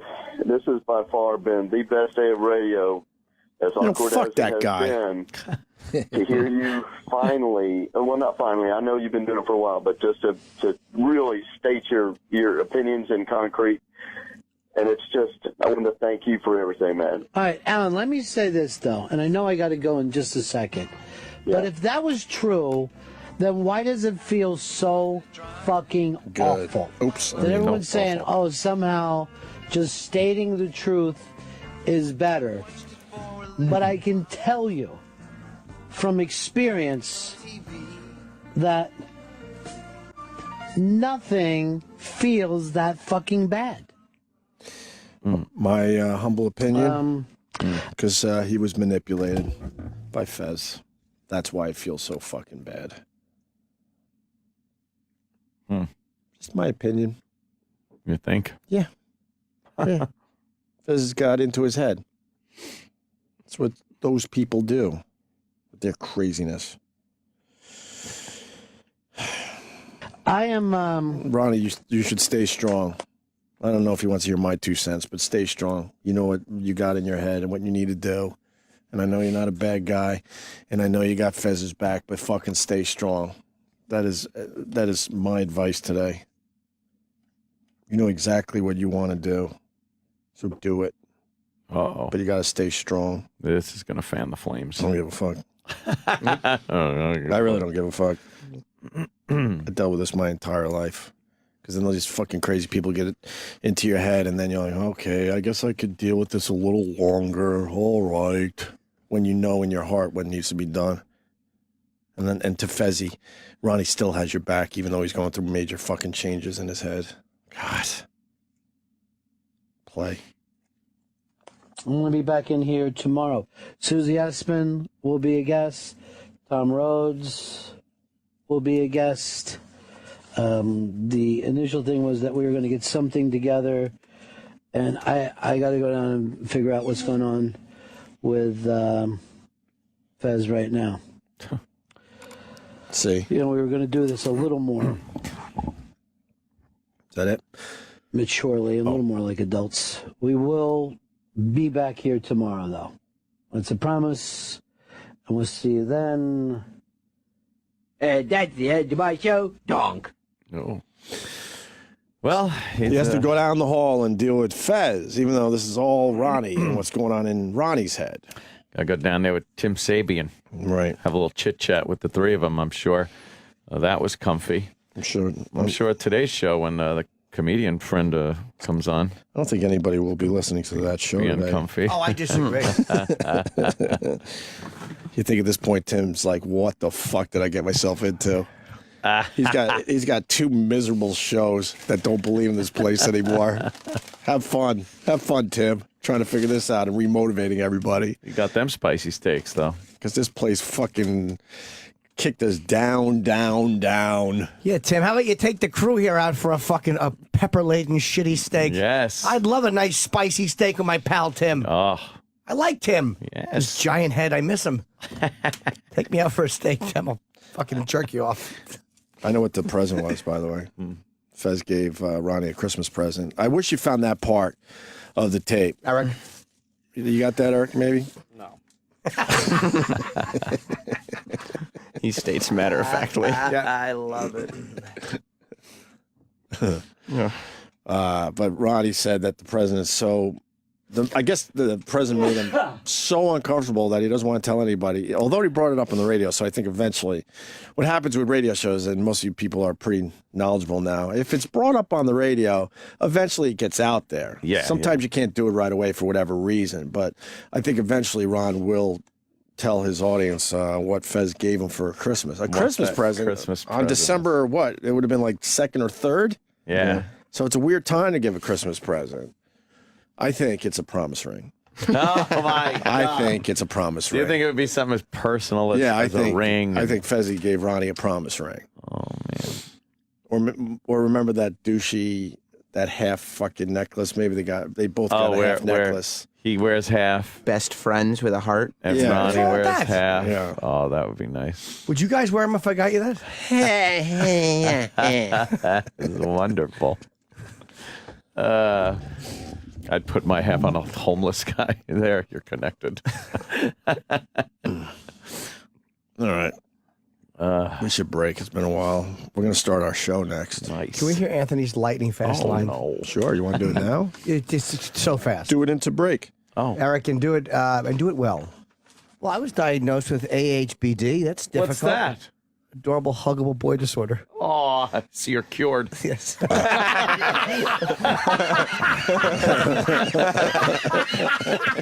The Opie and Anthony Show. On Sirius XM. Sirius XM. Yeah, this is the Opie and Anthony Show.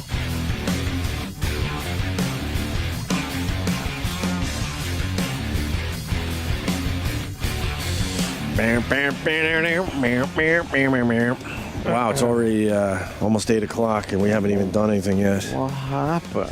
What happened is right. Oh. All right. Where's Travis today? He's out. He's out. Oh. Everyone step up in his place today? He had something It's a loaded to do. question. Huh? Why? Why is that a loaded question?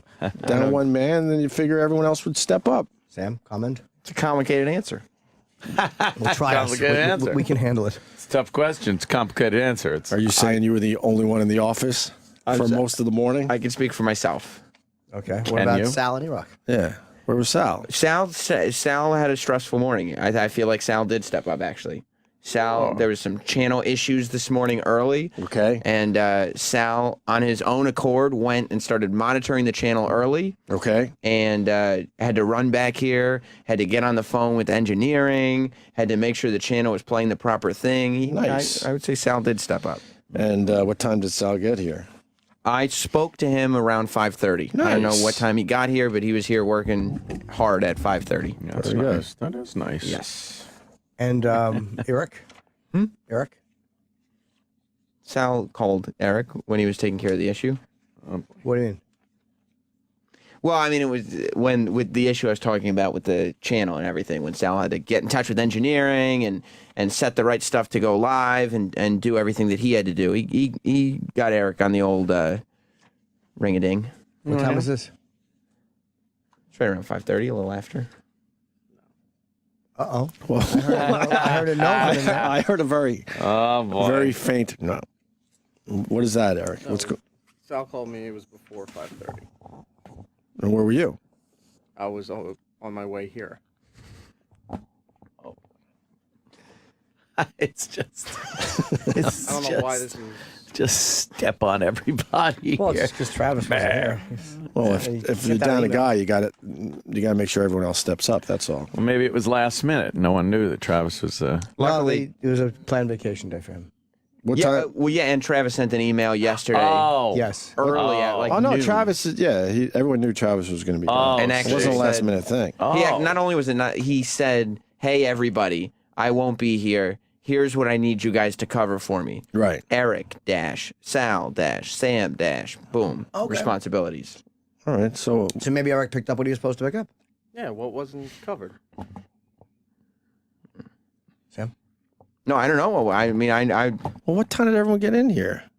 Oh, boy. We'll cut to the chase. okay. Sal is telling me that the phone call was placed to Eric at 5:26 a.m. Okay. They were on the phone for a couple minutes. All right. And what? And Eric came down to the office so they could discuss it further. No, Eric had to say, "I have to get off the phone because I'm getting into the tunnel." Oh. That's not what I said at all. I don't know why this is being made an issue here. Oh. If anything, because you have nothing else to do. That's not true. Oh my God, Eric, wait. If they have, we got plenty to do. Yes, don't you worry. Don't you worry. If they have nothing else to do, don't you worry. And if we don't have anything else to do, that means because people didn't step up. Thank you. No, he always does it to himself. Yeah. Okay. If they have, You're using that. you have nothing else. You're using to do. that as your burn back to us, and that would mean covered that Travis's responsibilities. What time you get here? Got up here like it was like 5:40. Yeah, that's pretty cool. That's a good time if you're entering the tunnel at like 5:30. He made an amazing time, right? I'm honestly impressed by that. If you get up into the building by 5:40, that's pretty cool. Oh man! If he's admitted to 5:40, then it's got to be 6:20.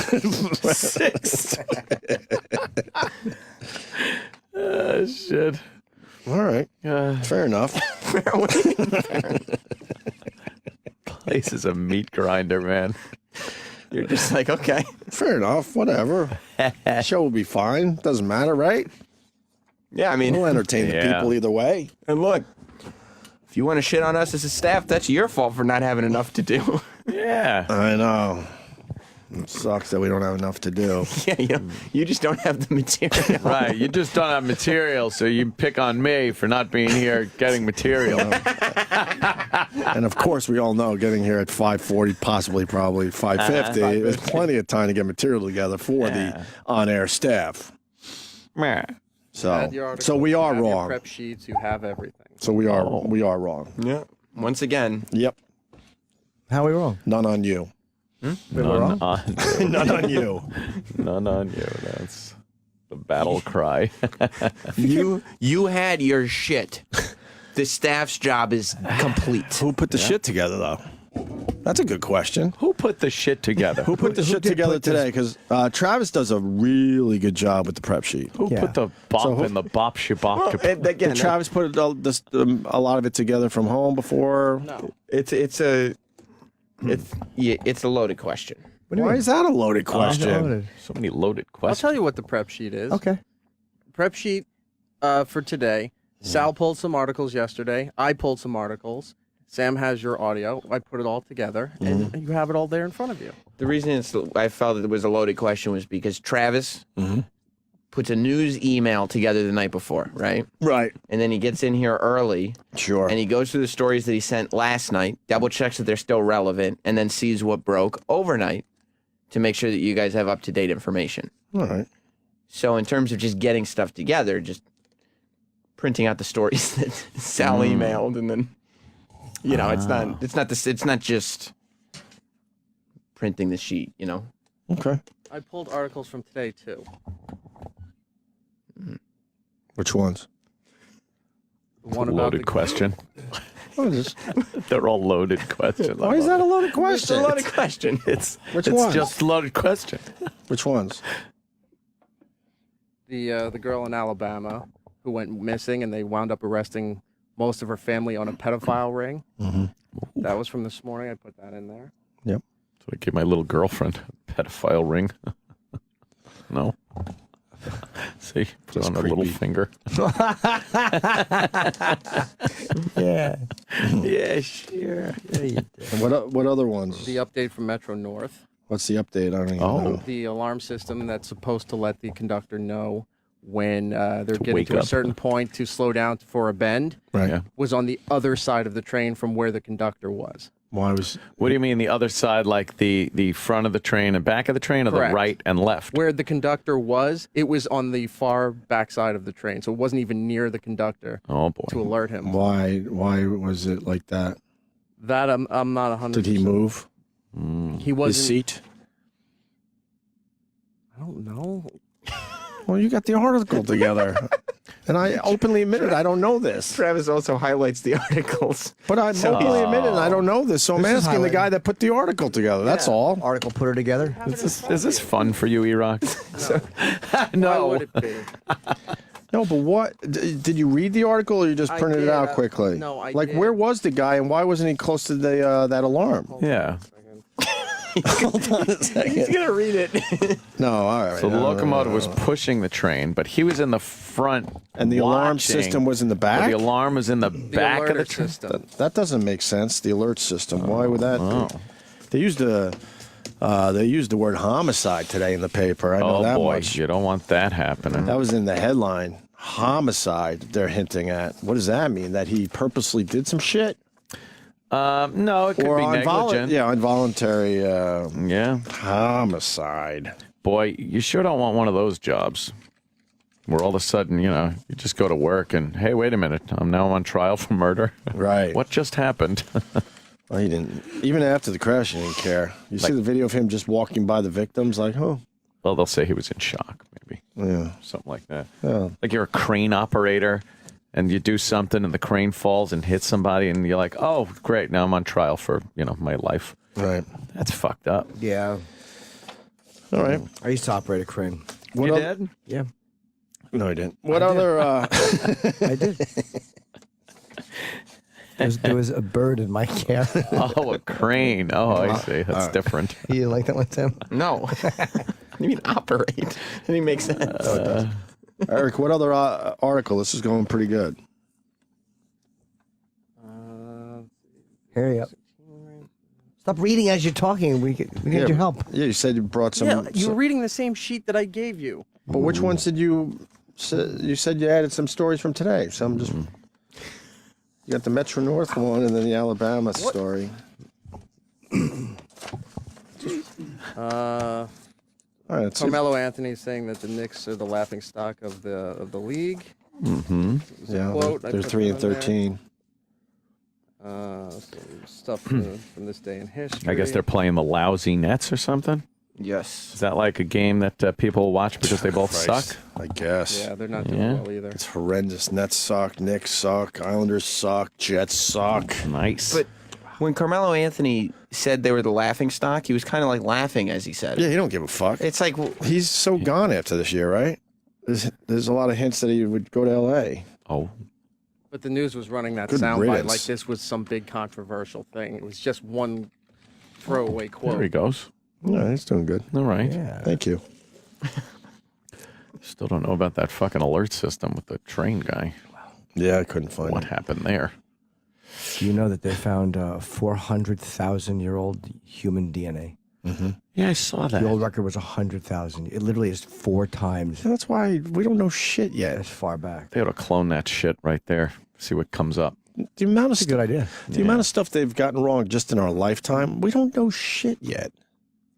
We have no fucking clue. 400,000-year-old. Where was this 400,000? I don't know where it was. It was. I think they found it in Spain. Whoa. Oh, right. You're right. Hi. Well. Yeah, well, you're right. He was right. It is Spain. rock. They were called the Denisovan or whatever, and they just said it fucking changes everything. It was some rare class of human being that they only theorized existed. The missing link? Yeah. Is it like a missing link?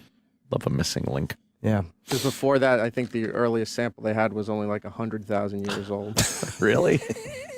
I hadn't heard that. Wow. I hadn't heard that. You said it, sorry. No, I didn't. I did not just say that exact thing a minute ago. You know, it's actually in Spain is where they found it. Wow. Spain. Is it 4 times as old? You know, that proves we don't know shit. We don't know shit is right. It's just the greatest thing. Just give him a little rope. Oh, just the tiniest bit. I want to do a show maybe soon where we just list all the stuff that we thought we knew in our lifetime alone.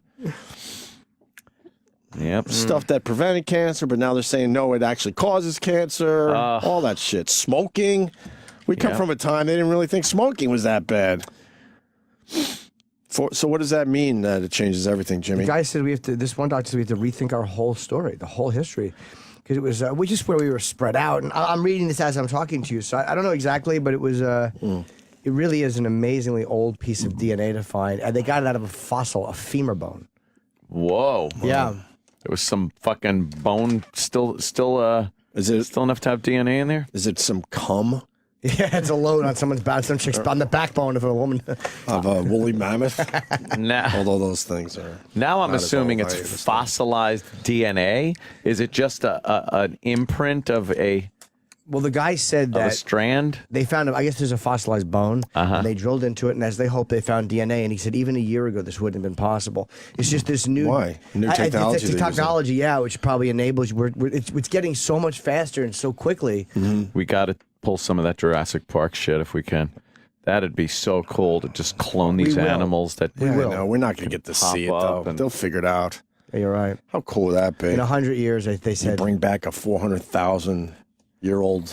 It's all this human. ethical shit, I think. we'll get past that eventually. I think we're at the point right now where they could absolutely clone a mammoth, or mastodon or something. Big hairy fucking elephant. But I think they could do that. That ethical shit is bullshit. Because you're going to get some rogue guys in a lab somewhere going, fuck this ethical shit. Let's do this. And they don't have the funding, though. Yeah, well, they'll find some whacked out billionaire. It'll all come together. Like a supervillain. Yes. Oh, I was going to say not far-fetched. Like Bruce Wayne, but you're saying the other side. Oh, no, because these people will use woolly mammoths for evil. For evil? Yeah, definitely. Evil. For evil. Absolutely. I think if you're a scientist and all this shit is going down around you, and you can now do something different that no other human being has ever done, there are people out there that'll absolutely do it. Then they're chastised by their You think we've cloned a human being yet somewhere? No, I don't think so. No? I honestly don't think so. Maybe people have, theoretically tried little samples of things. Right. And then they're trying to grow organs, things like that. But they clone a whole human. It'd be kind of cool. That would be awesome. Yeah. You got to do like The Island, that movie, The Island. Right. Where you clone a replacement for yourself. For Fez? So if you need anything. Yeah. Is that what you're getting at? Oh, I my heard you. God. I heard you, though. I know. I was saying if you need any organs, right? And then they had that guy from the Green Mile, the big black guy there, right? And he woke up on the operating table while they were trying to take his liver out. Wow! And it was pretty distressing because he's on the floor bleeding and clawing on the floor as they're trying to drag him back into the OR, and he's screaming, "I don't want to die!" And now he's dead in real life. You'd have to make him like vegetables. Well, that was the movie Coma, I believe. That sounds where they put people in comas and they were harvesting their organs. A lot of organ harvesting movies out there, but this one they decided instead of putting them in a coma, they were gonna give them a totally different outlook on what life is.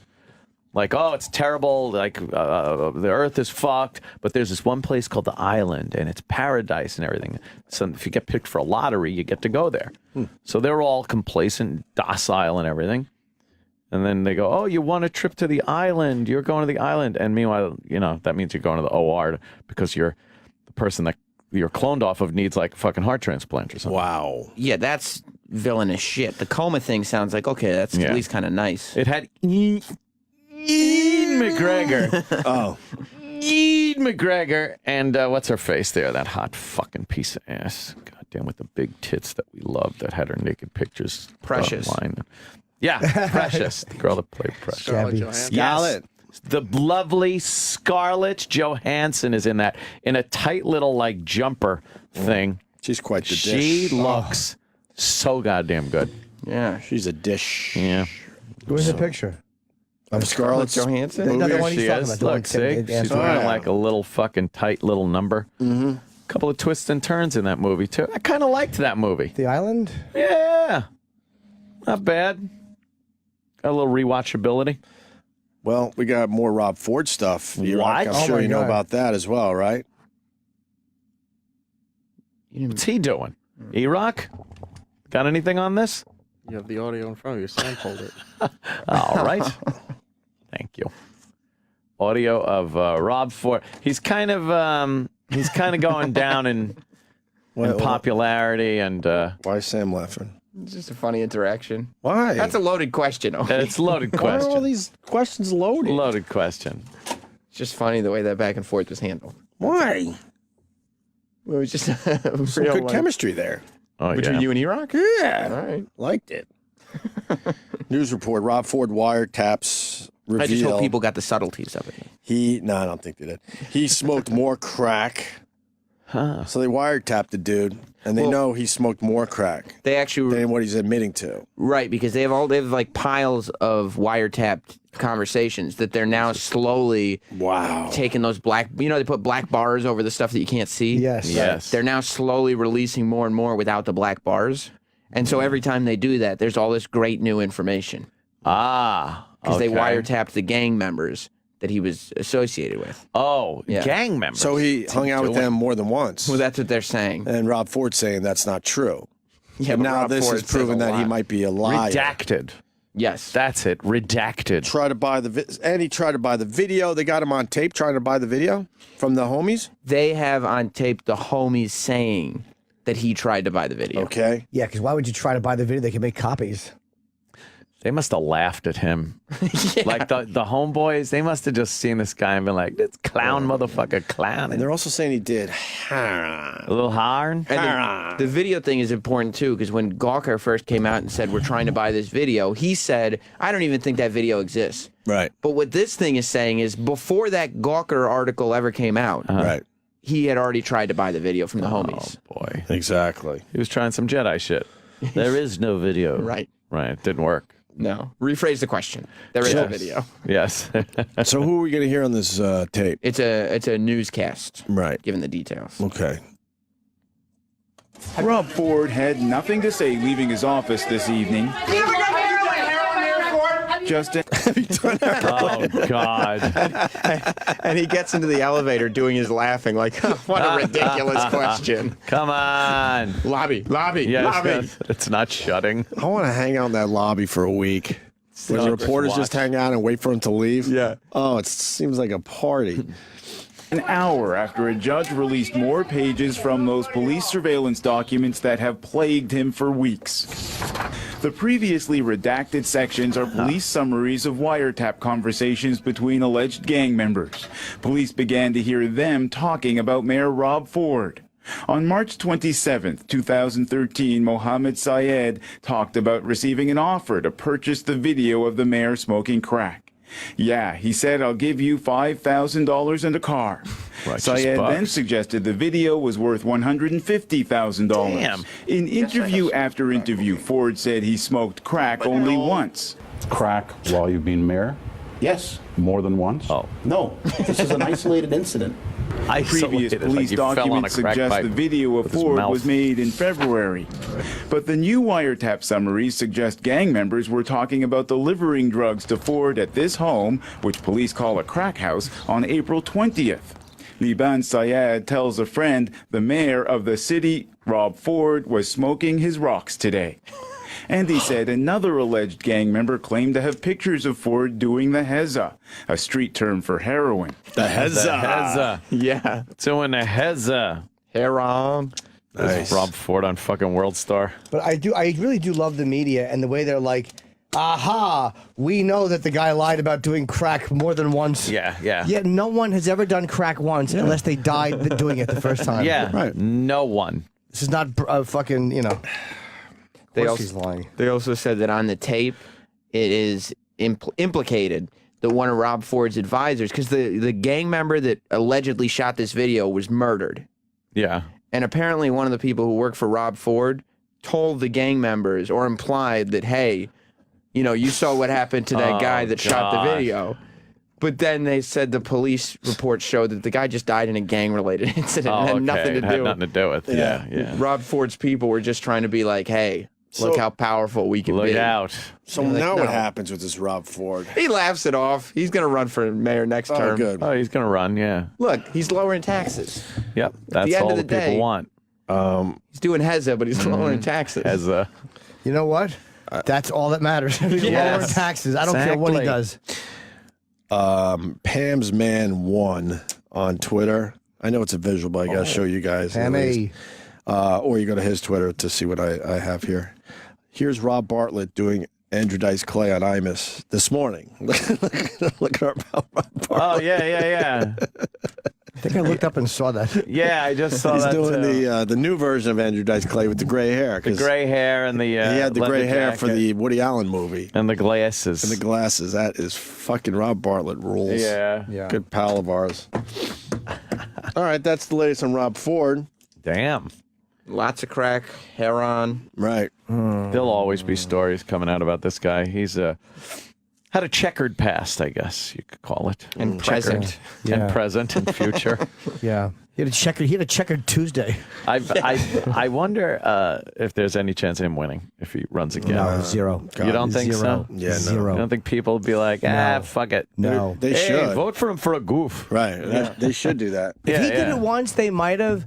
But this is everyone knows there's so much more, and it's so dirty. Right. Yeah. You know, one incident people can really overlook. If all of a sudden he had done it once and went to rehab or gotten help, and And he has time on his side because a year would go by where they know he only did it once, and then he's a good boy since then. But he's not even trying to lose weight. He was seen eating chicken wings at the Bills game up there in Toronto this past week. he's an indulgent piggy boy. Of course. He is a piggy boy. Those are gang members. He's posing with. You can't pose with gang members. No. You can't even do that if you have a radio show. Not the, the mayor. You can't be the mayor posing with gang The guy has members. his middle finger up, doesn't he? Flipping the bird at the camera. Right. As if to say, fuck you, I'm in a gang, and this is the mayor of Toronto. Oh, that's with me. hilarious. Oh, that's fucking great. That's the very gang that allegedly sold him crack. Right. Mm-hmm. And did it with him on video. Allegedly.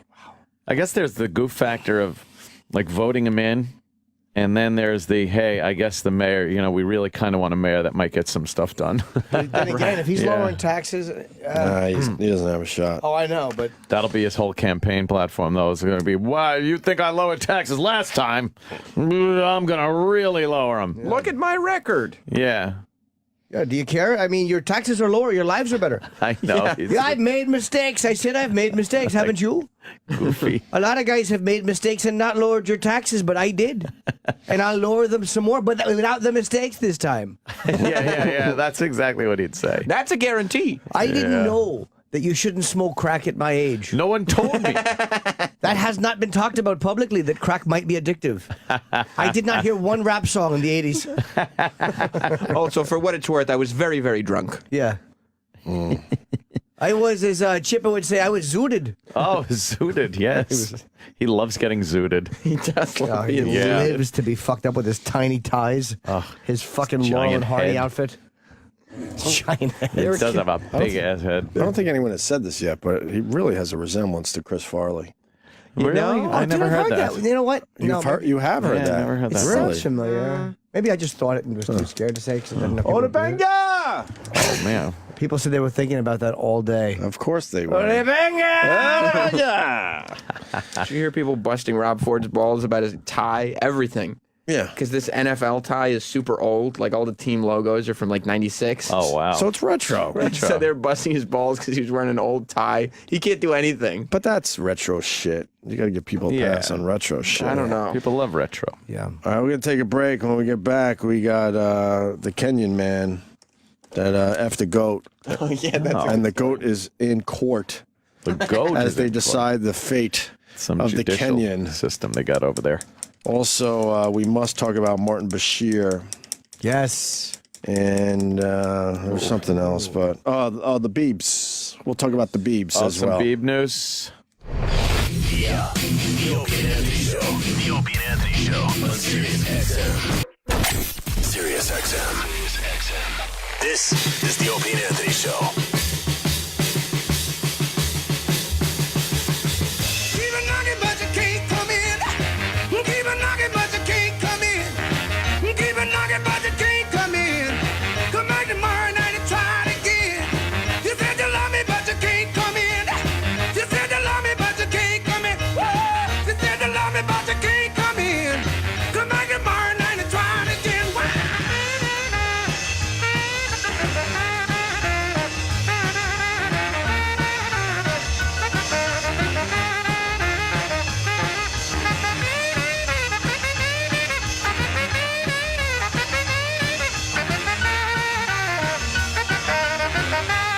Happy birthday, little Richard. Happy birthday. I am. The big 8-0. Wow. 80. 80 for little Richard. I wonder if he still lives at the Hyatt on Sunset Boulevard. Oh, that's right. He had like the top floor or something. Always found that weird. Celebrities that live in hotels. Yeah. But he was one of those guys back in the day. It is a bit when we did a lot of LA trips, we'd see him at the Sunset Hyatt. They would always put us up in that hotel. Yeah. We'd just wander around. Looking plastic. He would come downstairs and get a croissant. Then go back upstairs. Yeah. Yeah, he was creepy to look at. He looked a little plasticky. And a bit femmy. Well, yeah, he's always been a little femmy. Femmy. I accept the gay. The femmy thing is still a little rough for me. yeah. I mean, can we be honest with each other? The gay is all right, but I mean, the femmy part, I'm still trying to wrap my head around. Yeah, there's nothing I'm going to do that's going to hold the gay back. But I will. I'm not going to get in the way of the femmy. Trust me. I'm just telling you my personal feelings on the thing. It still makes me uncomfortable. The femmes don't realize. Can you call them the femmies? The femmies. The femmies don't realize. Well, I'm not here to stand in your way. Right. You know, many people. And we're not talking about you, Fez. Relax. You're not a femmy. Oh, boy. Jesus Christ. He's in the back of everyone's head all the time. We should give awards to the gayest people we know. The femmies. And call them the femmies. Let's do the femmies. The Femmy Awards. Johnny Weir is a femmy. Oh, my God. He gets a Lifetime Achievement Award as a femmy. I think he's in the paper today. Femmy of the millennium, maybe. He's that ice skater. He's a bit femmy. Johnny, it's just your birthday. I think that's why I'm thinking about the femmy today, because I saw that. What paper was it? Where's the other dopey paper? He's got an issue or something, or I don't know, or he got flagged for being too femmy in an event or something. Wow. Well, paper. I think the story is that the gay activists are angered by his decision not to boycott Russia. Oh, right. So he called them idiots for being mad at him, and now he's why does he have to boycott Russia? Because Russia doesn't like the gays. They give the gays a rough time. So a lot of that. But isn't Elton John playing there? I'm not sure. He's playing. Yeah. They don't like the gays at all. They give the gays a tough time over there. But Johnny Weir is like, I got to figure skate. And I got to make my money where I can, right? Like, what am I going to do? They put these fucking things on every 4 years. Right. What do you want me to do? Can't be waiting. I'll sit out for 4 years. Wait, they're talking about the Olympics? Yeah. The Olympics are in Russia? Yeah. Huh. Yeah. In 2014, the Winter Olympics. Yeah. Isn't that right around the corner? Is it 2014? No, Russia's far. But so what? A lot of gay athletes are boycotting this Olympics? Yeah, the activists would like them to. Oh, you know what? Go fuck yourself, Johnny Weir. All right, now I'm in on the story. Yeah, you only get every 4 years to do an Olympics. Of course, he's going to go there. Plus, if anything, he'll just be like in Russia, and all the Russians will be pissed, and he'll be like, "Fuck you! I'm the gayest dude ever." Yeah. Right. Oh, he'll shove it right in their face. Exactly. Yeah, and we did that once before, the whole boycotting the Olympics. And you feel bad for the athletes. Yeah, the athletes, you know. Oh, they got Sarah Palin talking about Martin Bashir. Oh, let's doing whatever that they can. Despite she's got shit in her mouth. The fact that in this world you are going to be hurt, and attacks will come your way. I just hope that an attack like that doesn't make people hesitate. Well, you know, one of the things about his attack is it was scripted. It was premeditated. We've all said things on TV when we're ad-libbing. Well, not me, but go ahead. It didn't come out exactly right. But this was, you know... Who cares if it was scripted? Had a chance to review it, and they obviously, or apparently, all agreed. And rather than fire him, they let him resign. No, they fired him. You stupid fuck. You know how that works, you SNL character. In the media did come out and say, look, our standards have got to be higher than this. Those with that platform, with a microphone, a camera in their face, they have to have some more responsibility taken. Governor, think about this. If Governor Palin from 6 years ago was attacked like this, would you have reacted differently? How have you changed, being that this was not new? I would have opened my mouth right up and taken a duty. It's a sad state of affairs, too, to have to admit that I am used to it. Of course, everybody's got the right to say whatever the fuck they want. But let's have an honest conversation about this. I personally don't like Martin Bashir. I don't like his TV show. I've seen it many times. But it's the same shit that we try to, you gotta protect these guys. And he was fired by MSNBC. Of course he was. That's how they do do it nowadays so they don't look like the assholes. Right. So they sit you down in an office and they go, look, we're going to fire you, but you could resign and save a little face here. Again, there's context and where you're saying it. He absolutely should have been fired. I'm from that school of thought. Why? And not because he said something shitty? No, I love what he said. Nice Who gives pun. a shit what he said? But as far as a news organization, but we know they're not working, news organizations anymore. Look where we work. We can say a lot of shit. If we said the same stuff in another environment, we'd be fired. But we don't know if we could. There's going to be a day where we're going to say something that we assume that we could be saying, and we're going to get fucked. If we're at a point where we're supposed to be held to journalistic standards, then we should be fired. He should have understood the environment. I get your point, right, but I don't think we should be here saying that he should have been fired ever. But wait, because they're going after every fucking guy now. Is it journalistic standards with that? Because yes. But no, what he was saying. Could you imagine Cronkite talking about that? Well, I addressed that on Twitter last night. You did. And what Cronkite was never fired for. What did he say?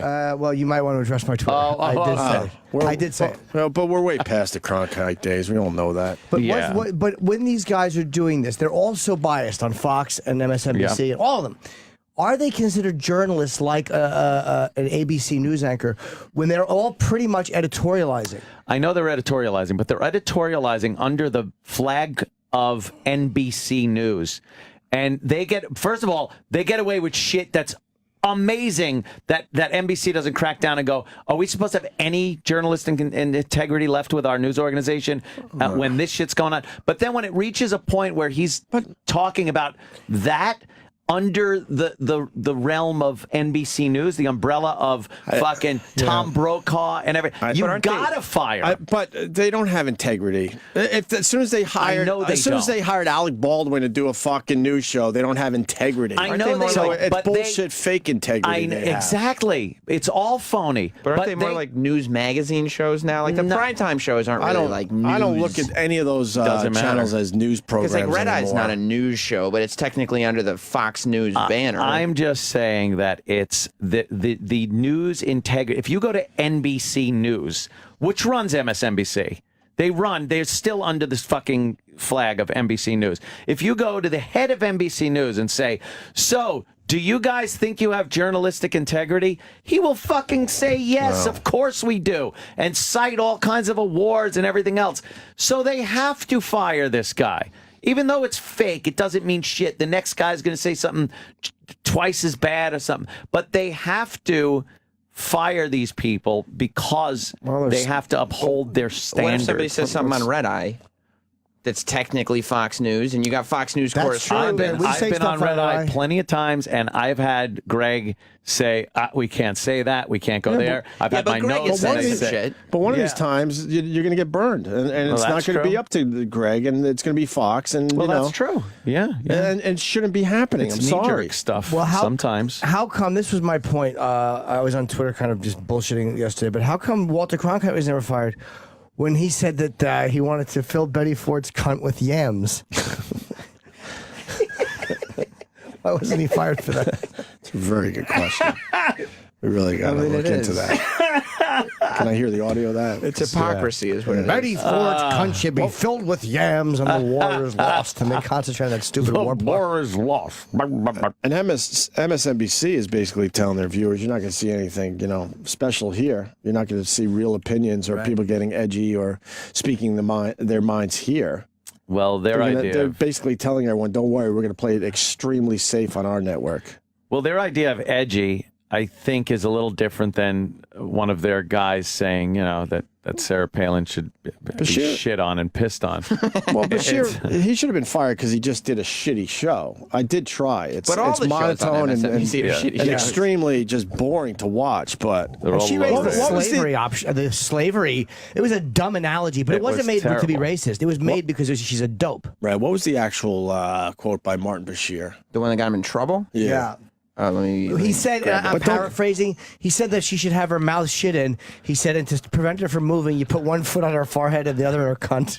Oh, wow. It was He said really all harsh. that. Yeah. All right, maybe I see it Anthony's way I was now. like, oh my God, Martin, why are you saying these things? I better get the yams and biting forge in April 1750 and assumed the position. So he's talking about slavery in reference to Sarah Palin, referencing slavery. Right. And he's trying to educate her on how bad slavery really was. Position of overseer at a major plantation. What is most shocking about Thistlewood's diary is not simply the fact that he assumes the right to own and possess other human beings, but is the sheer cruelty and brutality of his regime. In 1756, he records that a slave named Darby catched eating canes, had him well flogged and pickled, then made Hector, another slave, S-H-I-T, in his mouth. Oh, first of all, the fact that a grown man spells out shit on television. Know, right. So fucking. He's hoping the people that would be offended by that word can't spell. They can't spell. Any fucking 4-year-old that's watching the news, that's watching MSNBC. What shit? What fucking children? It's not an FCC violation. No. What fucking a country of children we are. Go ahead. Known as Darby's dose, a punishment invented by Thistlewood that spoke only of the slave owners' savage. So this was actually something they did on a regular basis to slaves. Again in no, it's one instance that was written in a diary. Who knows how widespread it was? Flogged Punch well, and then washed and rubbed salt, pickle, lime juice, and bird pepper. Made Negro Joe piss in his eyes and mouth. I could go on, but you get the could go on. When Mrs. Palin invokes slavery, she doesn't just prove her rank ignorance. She confirms that if anyone truly qualified for a dose of discipline from Thomas Thistlewood, then she would be the outstanding candidate.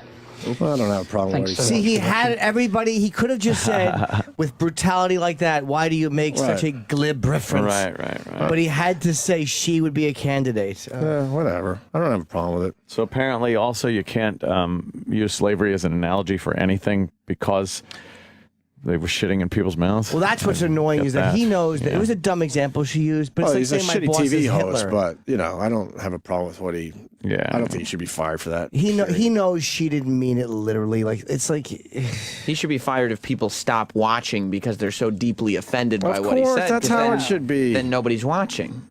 Of course, But in not the end, just that's how it because- should be.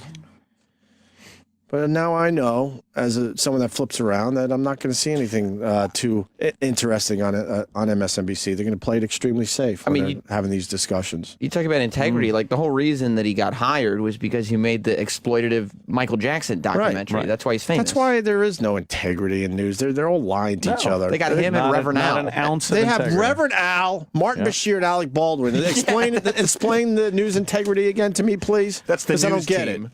That's all fake. They're all in. They were in solid, positions over there too. It's all bullshit. It's all fake integrity, but in their fucking little world, that's what they have to uphold.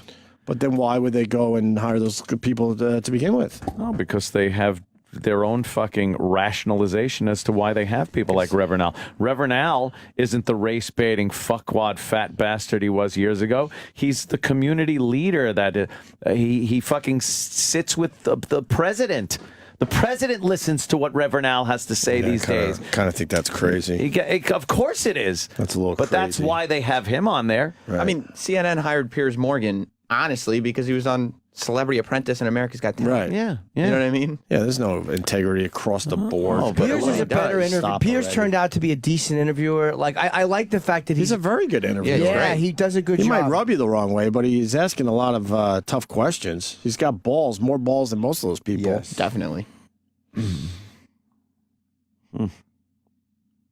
I don't know. I just don't like seeing any of these guys get fucking fired. It's ridiculous. No, I don't like seeing anybody get fired, but I see why they fired him. Yeah. Like if Ian Halprin were successful at his things, he would be Martin Bashir. He could get a job at MSNBC and, Which would be great. Now, I got a fair question, Ant. Like you're a Fox guy, obviously. If this happened, Foxy guy. If this happened on Fox, would you think the same way? if one of your guys over there said that. It would all depend on what they obviously, said. they're not going to say anything like that. Something similar, because obviously they're not going to attack Sarah Palin that way ever over at Fox. Well, here's what happens when somebody on the right gets jammed up for something they say. They're fired fucking immediately. It doesn't have to go through the 2 weeks of rigmarole like it did with this guy. Because they're sensitive over there. So that went and down. And they get fired for things like just plain discussing race, and maybe saying something that's factual but offensive to certain people. Well, none of them should get fired. Well, I don't think. No matter what side you're on. I don't think that. I don't think you should get fired for having a discussion about race or anything really. He got fired. The NBC says he resigned, but we all know what happened. Yeah. And the reasoning was he said something that insinuated that she should have her mouth shit in and her eyes pissed in. Yeah. And that is over the line for a news organization. Well, he was picking extreme examples of slavery, though, because she brought the slavery thing. But he picked extreme examples and then said that she should have to also go through that. That, as far as a news organization goes, is crossing their line of, again, whether it's fake or not, their journalistic integrity. Well, the difference between him and Alec Baldwin is that what he said was as an anchor, and he said it as a whatever you want to call him, on camera on their network. Right. He did something at work. Alec Baldwin did something in his personal time in a reaction to a personal invasion. Well, that bled over years ago. Your personal shit now matters. Yeah. There was a time that didn't matter at all. They didn't give a fuck what you did as long as it wasn't illegal activity. That's probably just an excuse for Baldwin, though. I think you're right. So. I think so, too. I Well, mean, from they don't every look good report, at he was an firing asshole. 2 guys within a week and a half. They're trying to change their image because they know that they're kind of a And they knew they were laughing firing Alec Baldwin, so they told, this is exactly how it went down. They told Martin Bashir, you're going to take a couple weeks vacation. It's Thanksgiving anyway. Go away. Don't worry about this shit. Yeah, we'll take care of it. Because we've been through that. And then he Took him comes out to a back. steak dinner at the and Friars Club. And then they sit him down, and then they go, hey, this is going down, but you could be the one that says you're resigning, or we will be firing you. So it's up to you. They always give you that fucking option in a lot of cases if they actually like you, and that's what happened. I'll tell you, as far as like Red Eye goes, when I've handed in my notes before the show on what we're talking about, I've been told by the producer, like, oh, you can't say that. Like, don't refer to them, to the prostitutes, story about prostitutes, as whores. If you're going to be talking about this story about Canada, I saw you said something, that was derogatory about Canadians, and so we want to steer clear of that. Like, Stop referring to 1840 as the good old days. Stop referring to Hitler as misunderstood in air quotes. There's plenty of instances where, yes, even a show like Red Eye has to adhere to Fox News. That's true. Don't you think there are a lot of standards? Don't you think there are a lot of moments that if you pulled them out of context and said, "Look what's on Fox News," and not mention that it's on late at night, and not mention that it's supposed to be a funny show, that you could twist it? And You could, but he wasn't. The difference is, and I don't want to see the guy fired, but I get why because he was not taken out of context. He was quoted perfectly in the context of what he was saying. Yeah. And in fairness, if somebody on Fox came out and gave the example about Michelle Obama, and in any way, or Hillary, hinted that they should have their mouths shit in, they would be fired. Gone from the business. True. But his backstory leading up to that, he did a lot of research and he came up with a bunch of examples. So I think he really felt like he had his ass, covered on that one. Boy, he did so much work to try. It was exhausting. It took a long time to get to what he really wanted to say. He was like, "Look, I really want to go on the air and say that Sarah Palin's mouth should be shit in. How can I get this out?" He was probably working on it for months. Exactly. Look, and people calling in saying he sat down and wrote this out in advance. We know that. But I don't care if it's if you're writing it in advance or at the top of your head. Which also means that it went through approval processes. Maybe. And I think it sucks you guys get notes back at Fox too. That's a nightmare as well. You know why? Because it's it's the news. It's the culture we live. It's under the guise of news. Yeah. And they are held to a different standard. Again, phony or not, that's what the world we live in as far as the news goes. SNL could get away with doing shit that the news can't. We get away with doing shit that Rush Limbaugh can't get away with. They get away with saying stuff that we couldn't say on regular radio. Right. There's for now until they change the rules here, and we don't know when that comes. We'll know when we get in major trouble and probably fired that the rules have changed, because that's how that works. There's not a universal acceptance of what can be said and not said. It's very contextual when you put it under the flag of news. There's going to be an issue. I want to make this clear. I personally don't think he should have been fired. Yes, please. And my eyes pissed on. I don't think he should have been fired. Don't think he should have been fired. I don't like seeing him fired. I don't like seeing any broadcaster fired for anything. But I'm saying I understand why MSNBC fired him. I understand their logic. I think I don't like their logic whatsoever. They need to say we're a news organization first and foremost, and we can't have some guy implying that she should have. They're fucking up their own content. Yeah. They're fucking up their own content. Why would, after a while, people aren't going to, they're not even tuning into MSNBC to begin with, and this certainly isn't going to make more people tune in. Well, if they really want to go all out and do a TMZ type show, then let them do that. I think they still want NBC held to this standard of news integrity. This probably came from higher up. This probably came from NBC News. I'm sure it came from NBC News. MSNBC probably didn't fire him. Right. NBC News. Bingo. Some heads are going to roll way upstairs when they start realizing that they're not bringing in the viewership. So, they got to figure it out in the end. This rumor CNN is going to drastically change their entire network. Oh, do I love it. I hope fucking Nancy Grace is drummed out. I was reading that yesterday. Headline news, they're probably going to blow up, and then supposedly parts of CNN they're going to reinvent as well and make it a little more entertaining. A little younger, too. With that political angle. Yeah, this guy on Twitter says, and Sax God, I disagree with him a lot, but he's a good listener. He says, please ask Ant for an example of Fox firing someone for what they said. No one has been fired. But honestly, I don't think anyone has said anything that inflammatory. And I don't think that anyone on MSNBC has been fired for just an extreme political opinion. I got to be honest, the left jumps on anyone on Fox that even has a political opinion. They cry racism at the drop of a hat. If you criticize Obama, you're a racist. You hate him not because of his policies, but because he's black. All that. You're not supposed to fire people for that. Those are opinions. If you get somebody that says something horrific and disgusting about, like Jimmy said, Michelle Obama or Hillary Clinton, then there's going to be an issue, and they will shove people out the fucking door. MSNBC has always been a hotbed for fucking degenerates, it seems like, with some of these motherfuckers with what they say. Who from Fox has been fired? I can't even think of an example. I don't think anybody. As I sit here. I don't know. I'm trying to think. But who from any of them? Who from CNN's been fired? But what if they... CNN has fired a bunch. For that though? Oh, yeah. I mean, for like language stuff. What if somebody said that there was one they should be fired for? There's one guy I used to watch when I was at the gym, and he got fired. Oh, fuck. What was his name? The old guy who's always naked? I think he was a little ethnic, like slightly Juan ethnic. Williams? Juan Williams was NPR. Yeah. Juan Williams was NPR.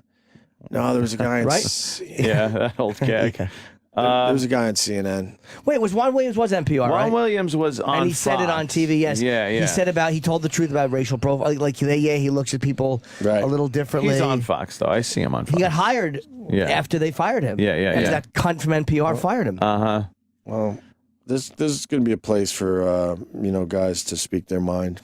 That's what, they're going to push viewers toward something new eventually. And it's biting all of them. Like, all of them, this is the funny part about... They're all scared shitless as they sit there with a camera.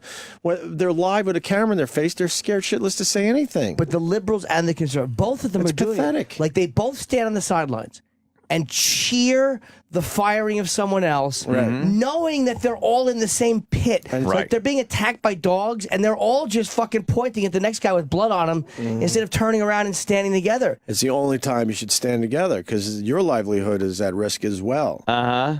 Of course.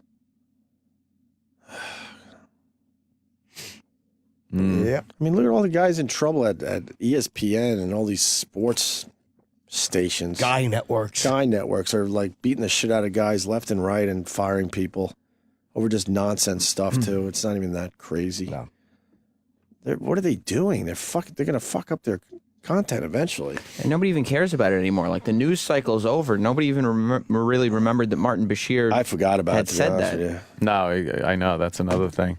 It just they were hoping it would die down, and then they could go, look, all right, if you resign, it makes it a lot easier. And it's a much less of a story. That's probably why it came from NBC. It was probably just moving up the ladder, up the ladder. NBC up the ladder. News was just, they've had enough problems with between Alec Baldwin, between their Olbermann shit with MSNBC. Just this is the nightmare of that.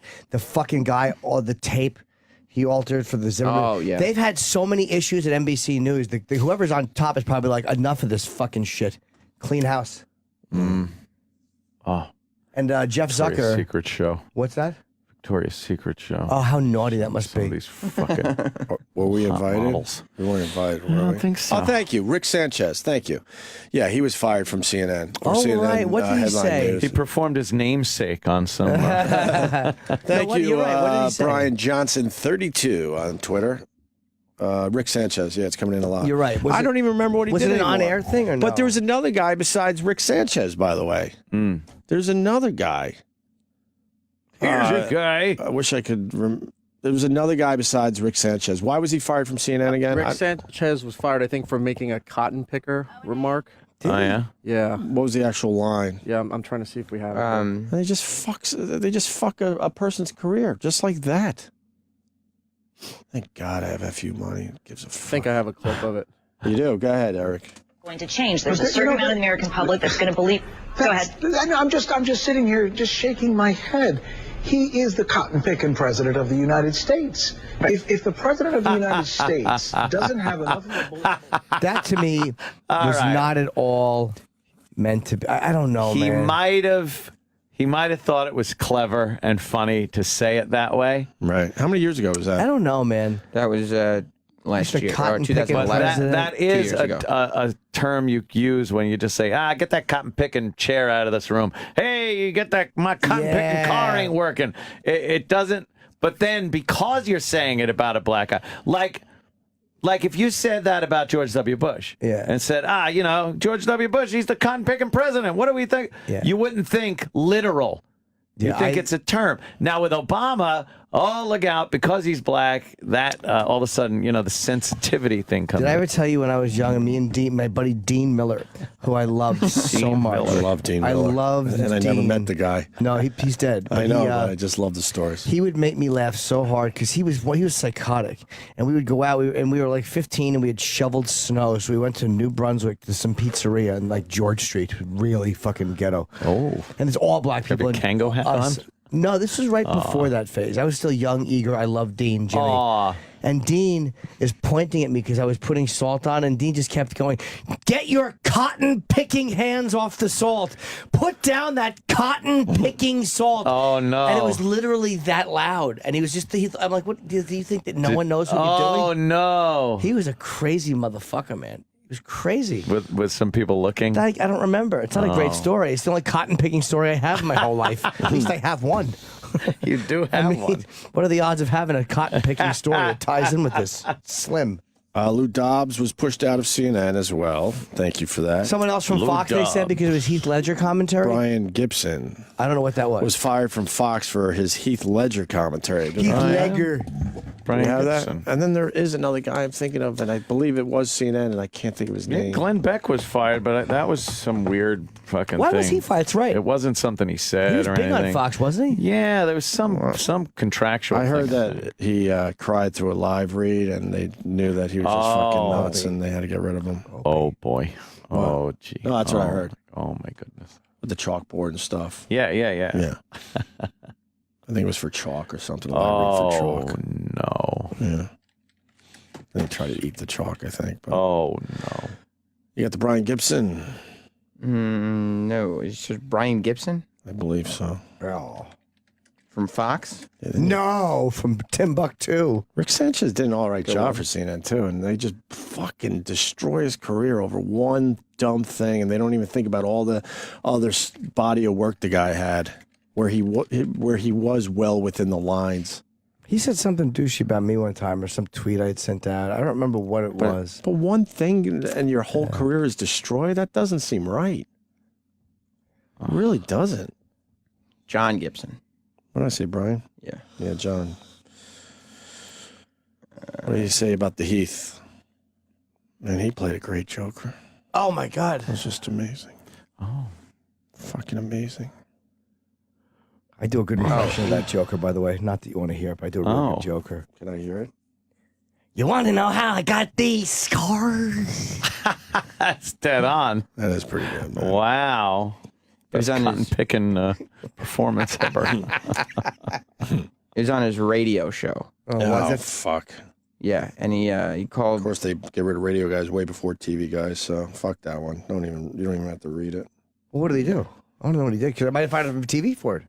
He said he called Heath Ledger. He called Heath Ledger a weirdo with a serious drug problem, and he made fun of "I wish I knew how to quit you" line from Brokeback Mountain, and said, "Well, he found out how to quit you." Boy. Just trying to be funny. See what's going on there? There's just someone just trying to be funny. And whoops. Sorry for trying to be funny. He was the guy who was worried he was going to get fired when Patrice was on his show. That's All right. true. Yeah. All right, well, you know what? Going into break, we should, even though it's a visual, but it does work as a radio bit as well. Chip Baca, the Coke Logic animation is amazing. Go to Coke Logic's Twitter, Coke Logic on Twitter, and I'm sure there'll be a link for it so you can find it for yourself. But the animation is terrific. There's so many cool little things to look for in the background. Yeah. They got Jimmy in the background doing the dance. Where's that? Well, that's on the wall. That's Ted Scheckler. Yeah, Ted Scheckler. Oh, wow. I noticed. What else is on the wall? He's going, There's a photo in the bottom right of Opie and Voss golfing together. I didn't catch any of this stuff. And you got Tippy Tom on the wall. Tippy Tom. Larry King, now you can tell it's the top of his head. Right. That's the Demented World gold record. What's above my head in the left corner? What is that? That's me with Mick Foley and a giant picture of Vince McMahon behind. Oh, okay. Yes. I'm a little far away from the monitor. Bunch of wow stickers. And don't. Oh. We're talking. And the chickens from that animation. But the animation from Coke Logic, fucking great. I don't like that he's aging our animation characters, by the way. Go fuck yourself. The Flintstones looked the same for 25 years. Look at the little South Park kids. Yeah, let us stay young as in animations at least. I see what he's doing. There's some program where you fucking start adding a wrinkle or two and some smeary shit on the faces to make them look older. How come this Jabba the Hutt, not Jabba the Condo or something? We're going to play the bit. We don't have to do the bit if we're going to play the bit. But no, it's good to lead into it. Sound like you need that. With some humor. Hock up some phlegm or something. Family Guy, fucking The Simpsons. They haven't aged on The Simpsons, and they've been on for what, 48 years? Yeah, is it? I believe A-Rock? it's 52. 26 years. They didn't age at all. But this Coke Logic feels like he has to age our animation characters. He's right though. Yep. I mean, you do. You know, mine has not aged in this one. Yeah, I saw that. Because I'm wearing a Max. But check out the animation, Coke Logic on Twitter. But it also works for the radio. We'll go to break with this. We got a little bit. Did we do everything for today? Fuck yeah. Oh, no. What is that? Chip Baca. Yeah. Millennium Falcon. What they call it, like the Millennium Eagle. Yeah. Han Solo. How come he doesn't have friends? Or something. What the fuck? Fucking Yoda. Fucking green with envy. Green with envy. Something. Whatever. That's horrible. Jedi. Should be a jet nose. Oh. Yeah. I don't really like Chip Baca. No, I don't either.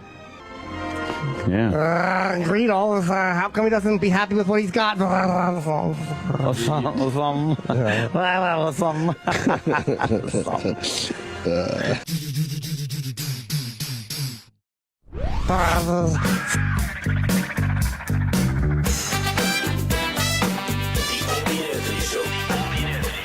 Continues in moments.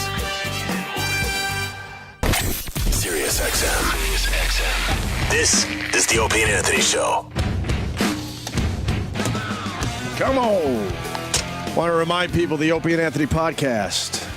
This week it's the best of Tippy Tom, our homeless friend that unfortunately also has fucking died. Met his demise. A lot of guys that have done this radio show have died. I was thinking about it the other night. The Jeffrey Dahmer fucking detective that we had on recently. Oh, I thought we had Jeffrey Dahmer on at some point. It's like, what? Who else?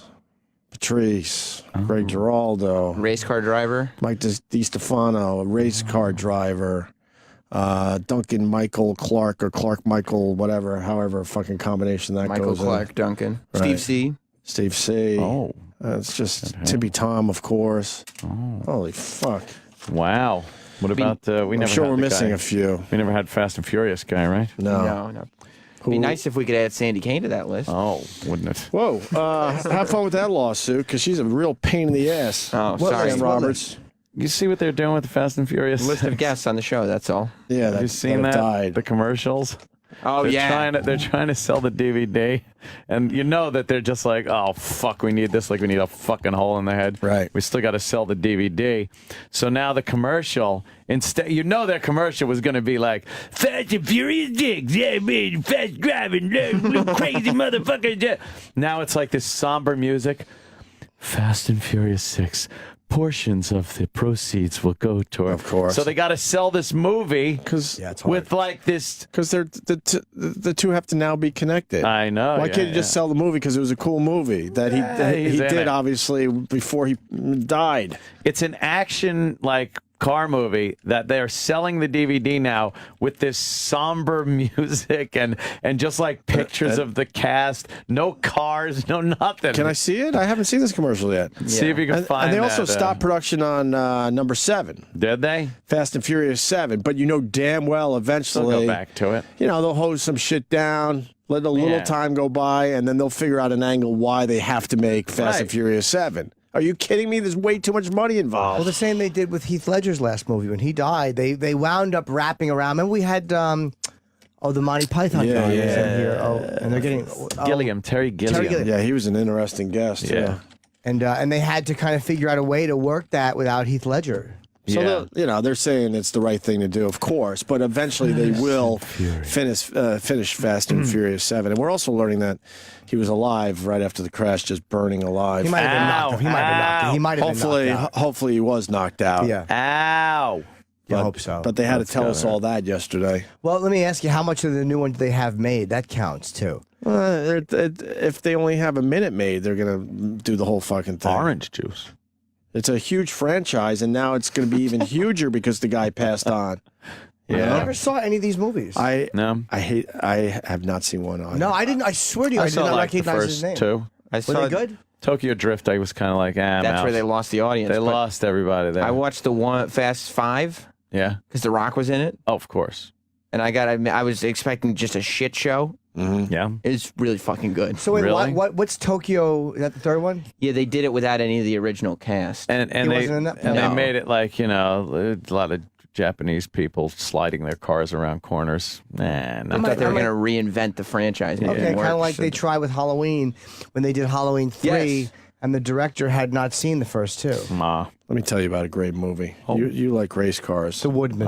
Yeah. That fucking Woodman. That fucking Turbo is a terrific movie. Oh, the kitty and movie. very believable. A snail winning the Indianapolis 500 against Well, real race cars. It just It's goes just to show fucking you. amazing. Slow and steady wins the race. What happened? Did he put his mind to it?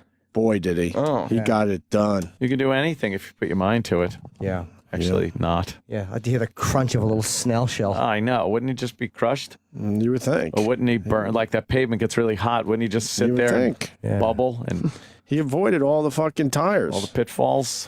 He avoided pretty much everything, but then his little engine, crapped out at the end, and then he had to be a snail again to win the race. But there was a huge fucking pileup, so all the cars were out of commission. And he so came. now he is now using what God gave him, just his lousy, horrible snail fucking speed. Spoiler alert. So nobody owns the copyright on the tortoise and the hare story? No, I guess not. No, not really. Pretty much it. That sounds like a rip to What me. a bunch of horse shit that story is, too. The fucking tortoise would have ran circles around that little cunt. I just learned that from the hare? The hare would have. Oh.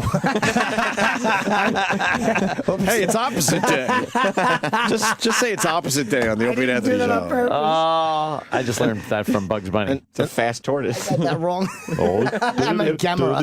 It was movie night with my young son, and we watched Turbo. And really quickly, I had popcorn for the first time in a really long time, like the fucking shitty butter salted. Oh wow, yeah. You know the Orville.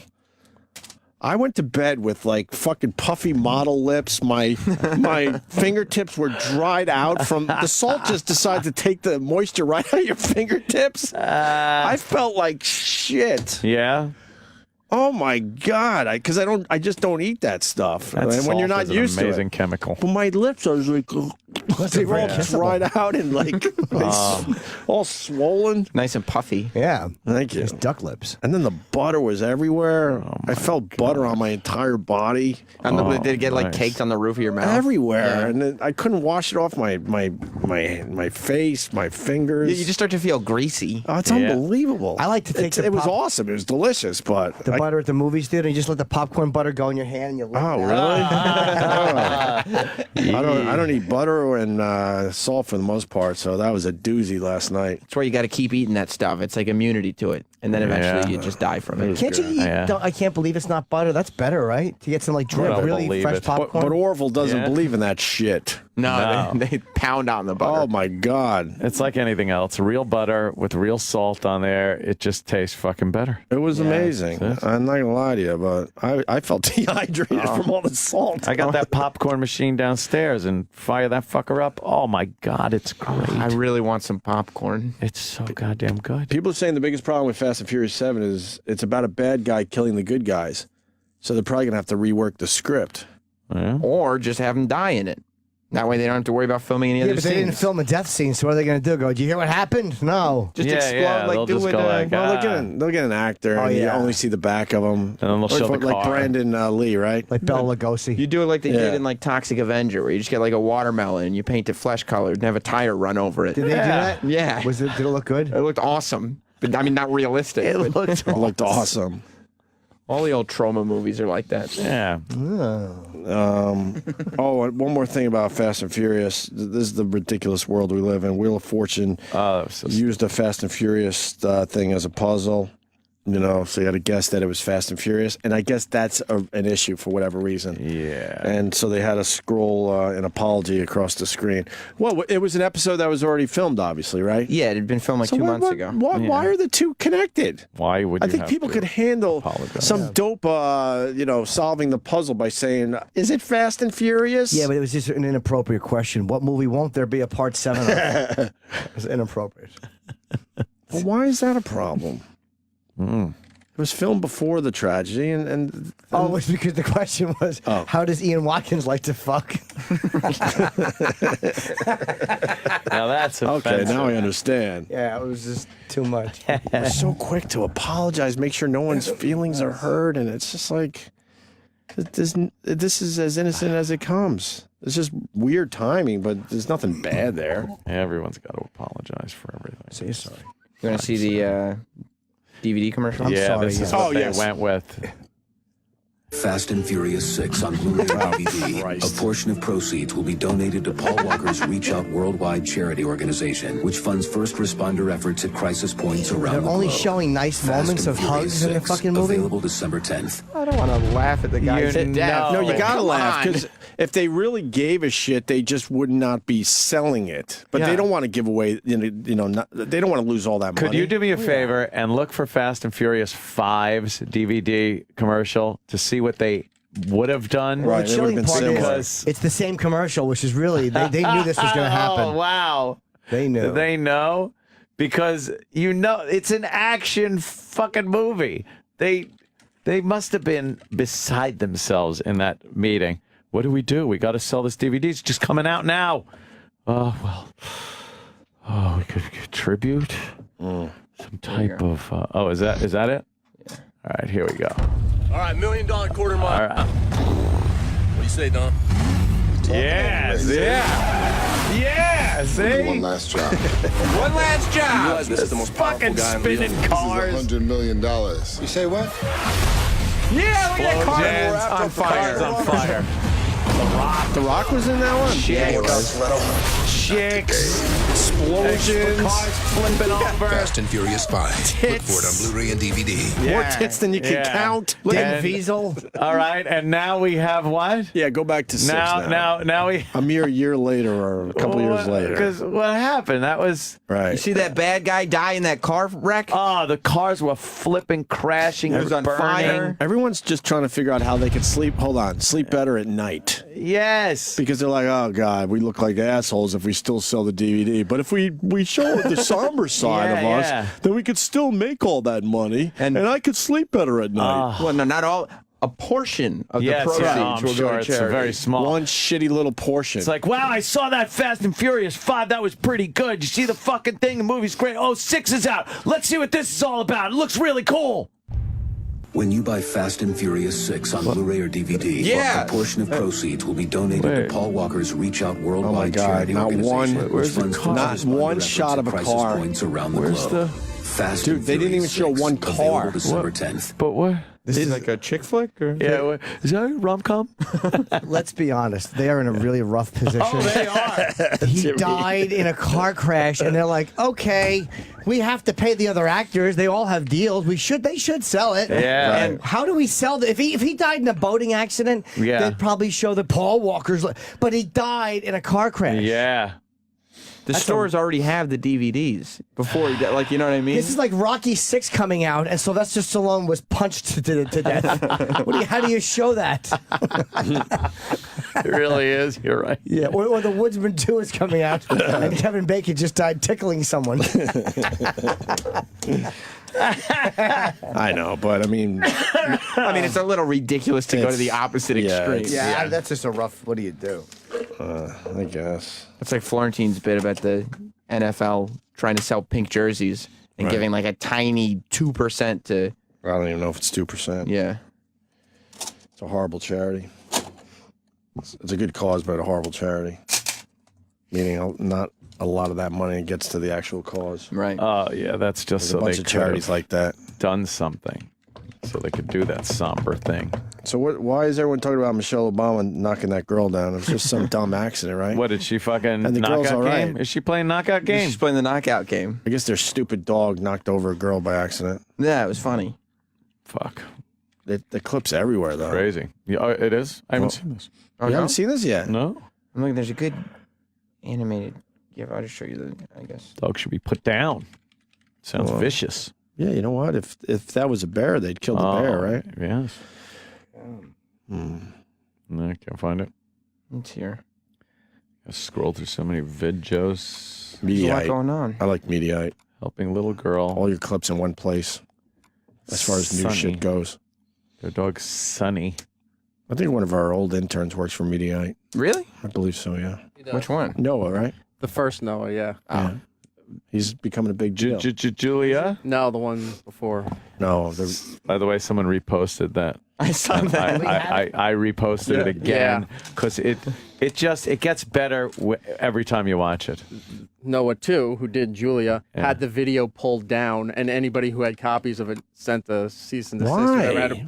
Because a while ago, we tried looking for it again. It was gone. Yeah, why would he do and that, This guy though? now found it, put it right back You on. put it back up. I couldn't get another. No, one. it might, I reposted it. but Now the it's- song and video could become famous in a weird, strange way, It's like a even wor- novelty song or something. It's worse than Friday. Dude, Yeah, it is so bad. But it's in that same vein of Yeah. goofy, dumb, stupid songs that do very well on the internet. Like His if that black guy voice. saw that song, he'd be like, Yeah. I should have produced it. But his voice is so bad. He can't sing.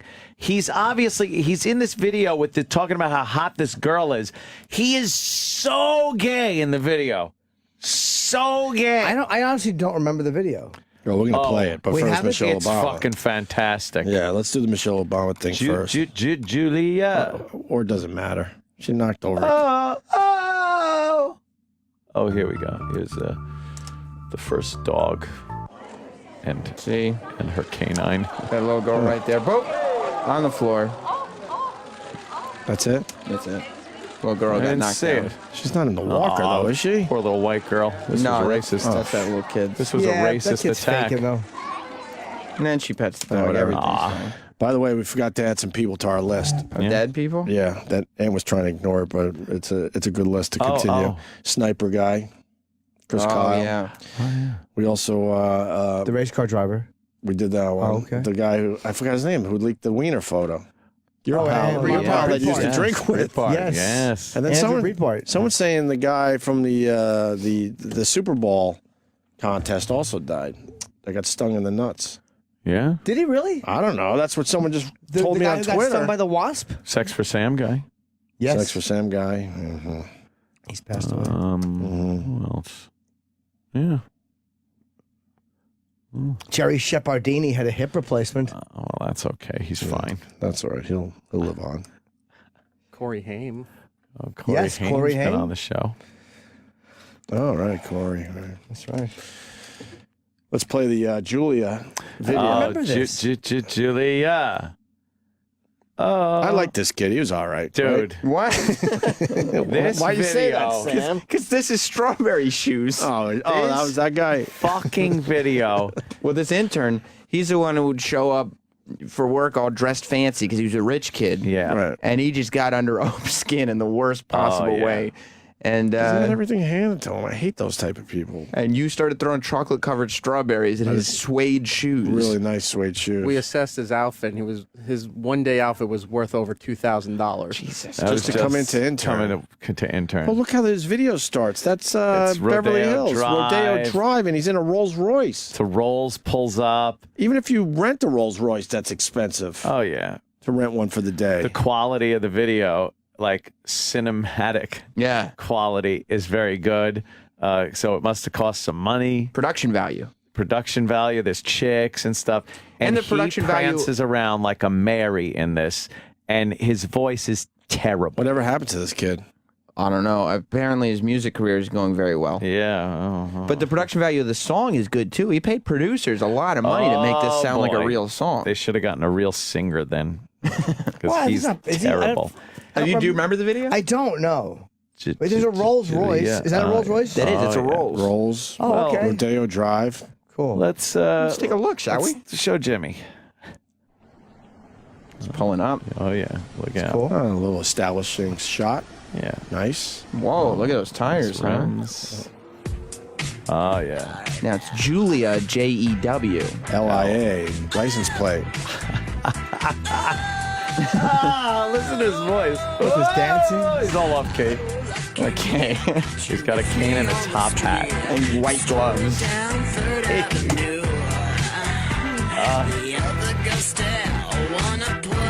And he's shorter than all the girls. Oh, he's a midget. Out of the zoo.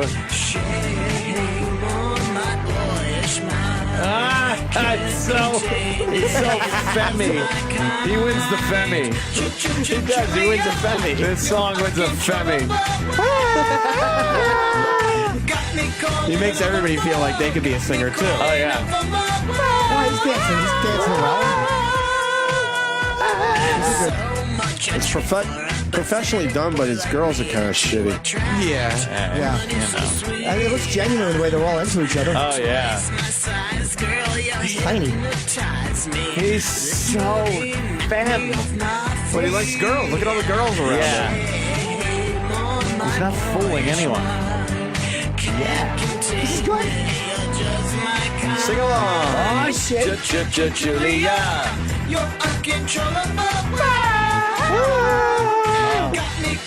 Wow, a little magic coming out of his wand. Yeah.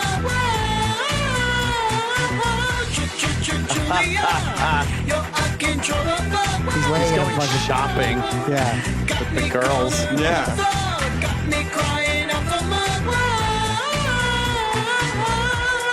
Oh, what a Do you horrible. like this? I love it. I kind of like it. And then they got somebody else dancing. This should be viral. Should be huge. I'm serious. He's a moron for taking it down. Like he should be on Jimmy Fallon's show singing this song. It would go viral in a way maybe he doesn't want it to go viral, but this Just take it. This would so go viral.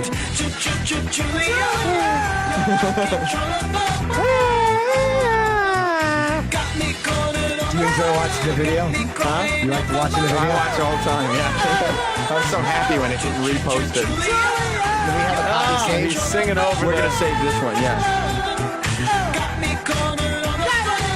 Oh, he got me! The edit's really Must have had good. a The good- production value is amazing. Oh, wait. Oh, You've got to be kidding me. Wait. It was... Take me to Chanel. Driving? He's just the driver. It was all a dream. This is Rodeo Drive. He's the limo driver.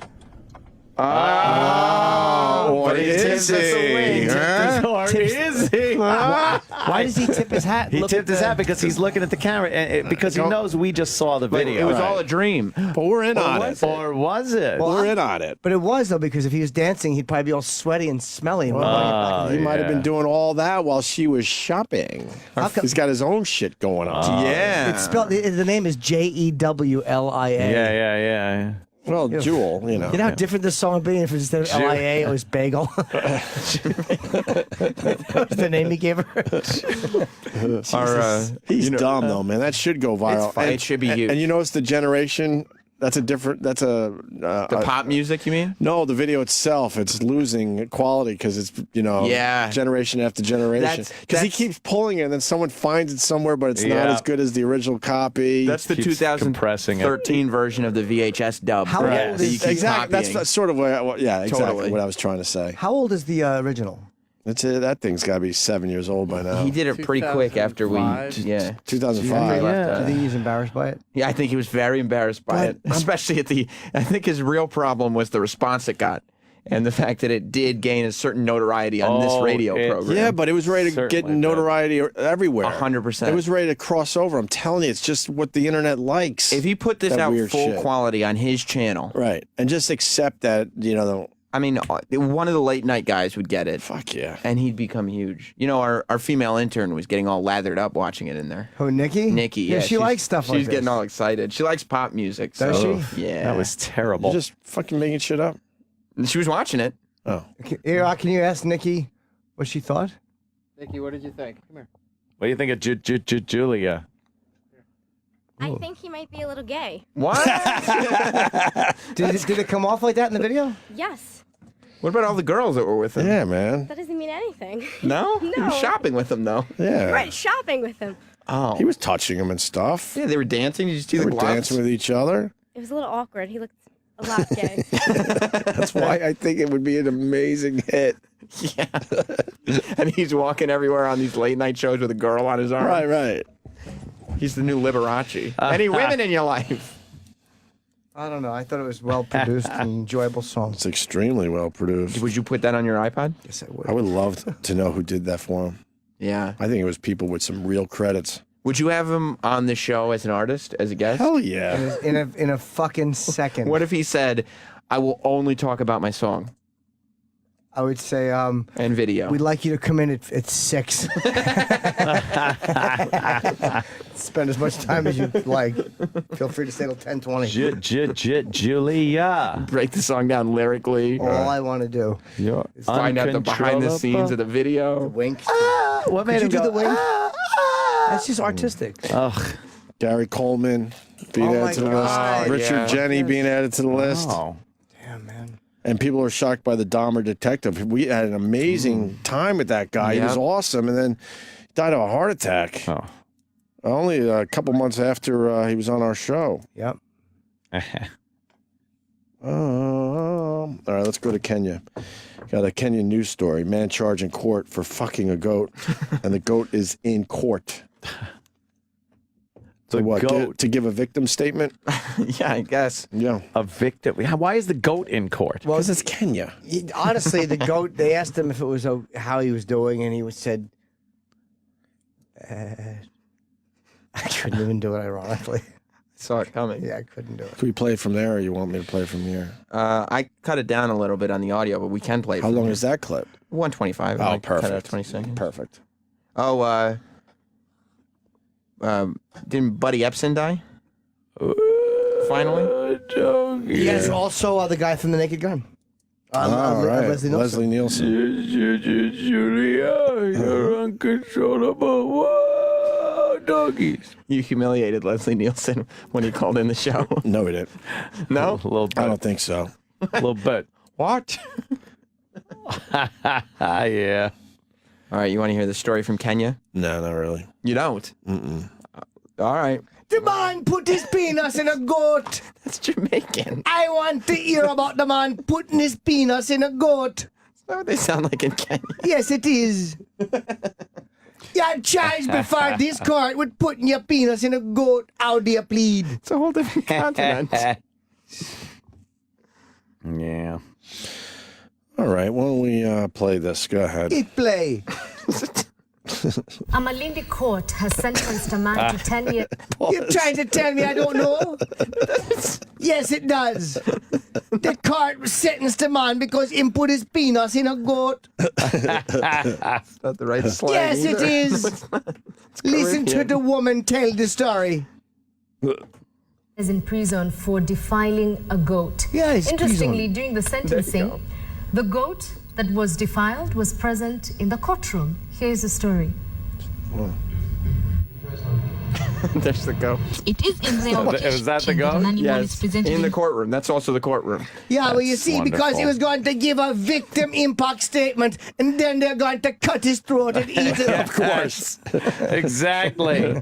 Kill two birds with one stone. Yeah. It's Caribbean. Let's have lunch. court as evidence to a case, but in Malindi, a she-goat, the said victim of bestiality, was present, watching quietly as her alleged assailant was sentenced. Kita Ogona, a middle-aged man, got 10 years behind bars to ruminate on the scenes which he admitted committing with the she-goat. Members of public inside the courtroom were shocked when the accused made the confession.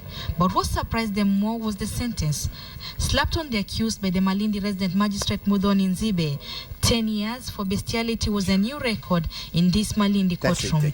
The accused had been charged They switched to another language halfway through the story. Having trouble following. Oh my God! It's because the she-goat was a victim of sexual assault, and in the courtroom they had not given the 10 years. This is the first time 10 years was given for bestiality. He's floating towards. What? He's floating more towards Kenyan, but it's still Caribbean. No, it's not. The she-goat, it's the longest time in the court. The magistrate gave a 10-year sentence when they were not expecting, but they were surprised by the confession. I understand. Very confused black person. No, I'm not. I think he's got I'm it. a man who doesn't He's like nailing to it. see goats injured. And the goat was present in the courtroom as the assailant was sentenced. Hit it. Slapped on the accused by the Malindi resident magistrate Mudhoni Nzibe, 10 years for bestiality was a new record in this Malindi courtroom. The accused had been charged that he had carnal knowledge of the she-goat on Monday this week at Dabaso village in Gede location.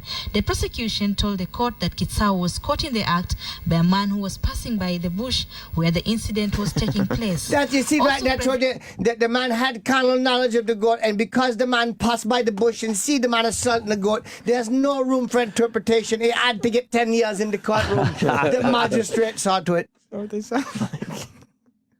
They were saying that when the guy passed the bush, he was fucking a goat behind a bush. Oh, man. But I guess he had to do it naked because what tipped the guy off was the dude who was fucking the goat. All his clothes were on the bush. Why did he have to be naked? Why couldn't he just pull his dick Because a out? lot of times you do that, the goat would push its duty hiney back against your trousers, and then everybody will see goat duty all over the front of your trousers. Duty hiney? That makes sense. Nobody want goat duty on the trousers because then you got to explain why you got goat duty on your trousers and your lower part of your shirt. It only makes sense if this is happening in the Caribbean. That's right. Yeah, true. The man decided to remove his clothes and make love to the goat. He liked the way the goat hairy legs bang against his smooth ones. Incident was taking place.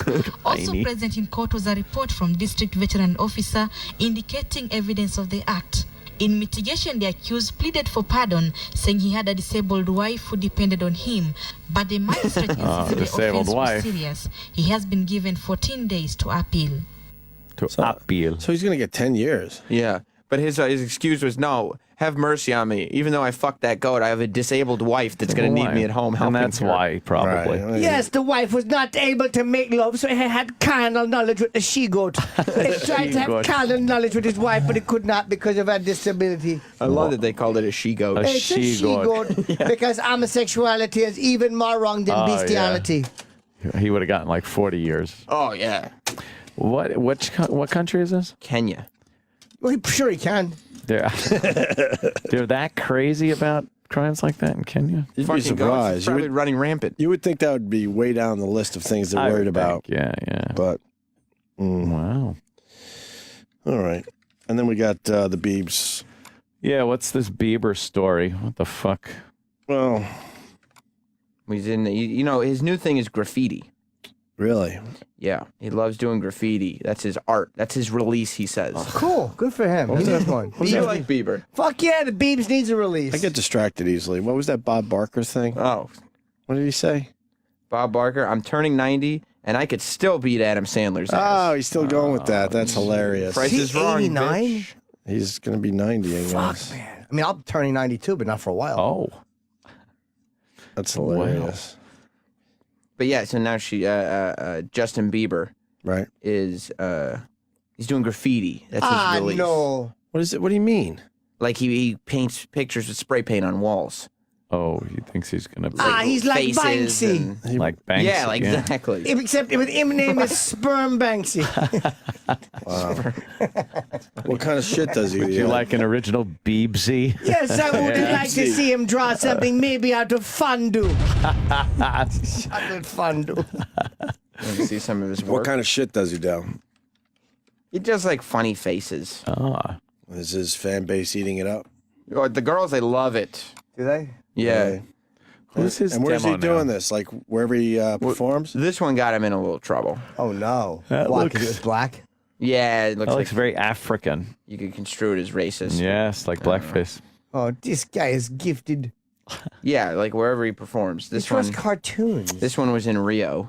That's terrible. He stinks. Yeah, they probably blocked it off and the police watched him do it. Of course. And look what he wrote there. Can you What? read that, Jim? Let me see, I can't. Let me get my reading glasses. I think you're in this club. Him wrote Believers. That's right. Yes, I am. He wrote Believers above his graffiti because that's who he does it for. The Believers. How can you try to be gangster and still write Believers? Believers. Yeah, make up your mind. He's an idiot. Are you fucking Tupac or the cute 12-year-old I fell in love with? All right, so what happened? So the mayor of Australia was like, fuck you, Well, don't one do of this the- shit He here. threatened to fuck his mouth. The mayor of Okay. mayor of Gold Coast, Australia. Where's that? It's in Australia. What part? Coast. Which part? It's like a Left or right? let's say Up or down? left, upper left. Oh. Something I just made up. But Yeah, no, it's actually the closest part to the equator. That's why it's called the Gold Coast, because the beaches are yellow. I don't buy that. You shouldn't. no. God, you would be great at Boulder Dash. What is Boulder Dash? Oh, just one of those shitty family games I hated. Where so you have to lie. And, Oh, I Christ. claim Boulder Dash. yes, that's Boulder Dash. I had family members that were really into it. And I would just sit there like a dummy. I just fucking couldn't be bothered. Well, the funny thing And is, I sucked at it. the name was so cute, but the questions were really weird. Like, let's say, you're full of Boulder Dash. Well, it says here that you can fit 40 pounds of gravel into the average cunt. I claim Boulder Dash. That's Boulder Dash. Boulder Dash, it's a word that no one fucking knows. And then everyone comes up with what the meaning is, what it is. Wait, that's... Oh, but it could be a made up word. It's not a made up word. It just happens to be a shitload of words that no one fucking knows. So who Give me a wins? Boulder Dash word. Go ahead. How do you And win then the we'll game? go to the Biebs. And then you got to trick people. If people like pick yours as the real definition, you get points. But everyone knows it's kind of like Boulder Dash means bullshit. Well, they're different. No, names, you're not trying to- just Boulder Dash. There's different words. Oh. You don't play this word Boulder Dash every time, Jimmy.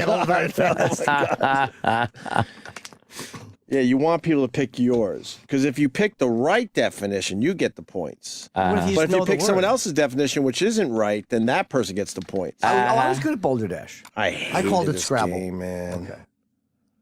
Oh my God. Sam, let's get to a word for Boulder Dash. You got a example of a Boulder Dash word. Find one, Sam. I'll get the definition correct. It was extremely rare that a word would be picked that you actually knew. I know most of the words. Boulder Dash. Yeah, what is it?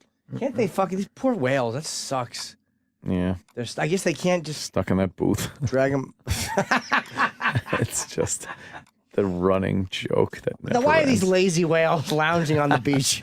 Lazy whales don't want to do anything. They don't want to swim. Yeah, just fucking taking it easy, soaking up the sun. And I thought they were supposed to be smart. Yeah, exactly. Not too smart when you need water to survive. You decide to go where it's 2 feet deep. Yeah, big fatheads. How about you turn around? Get out of there. All you have to do is keep in the deep water. Right.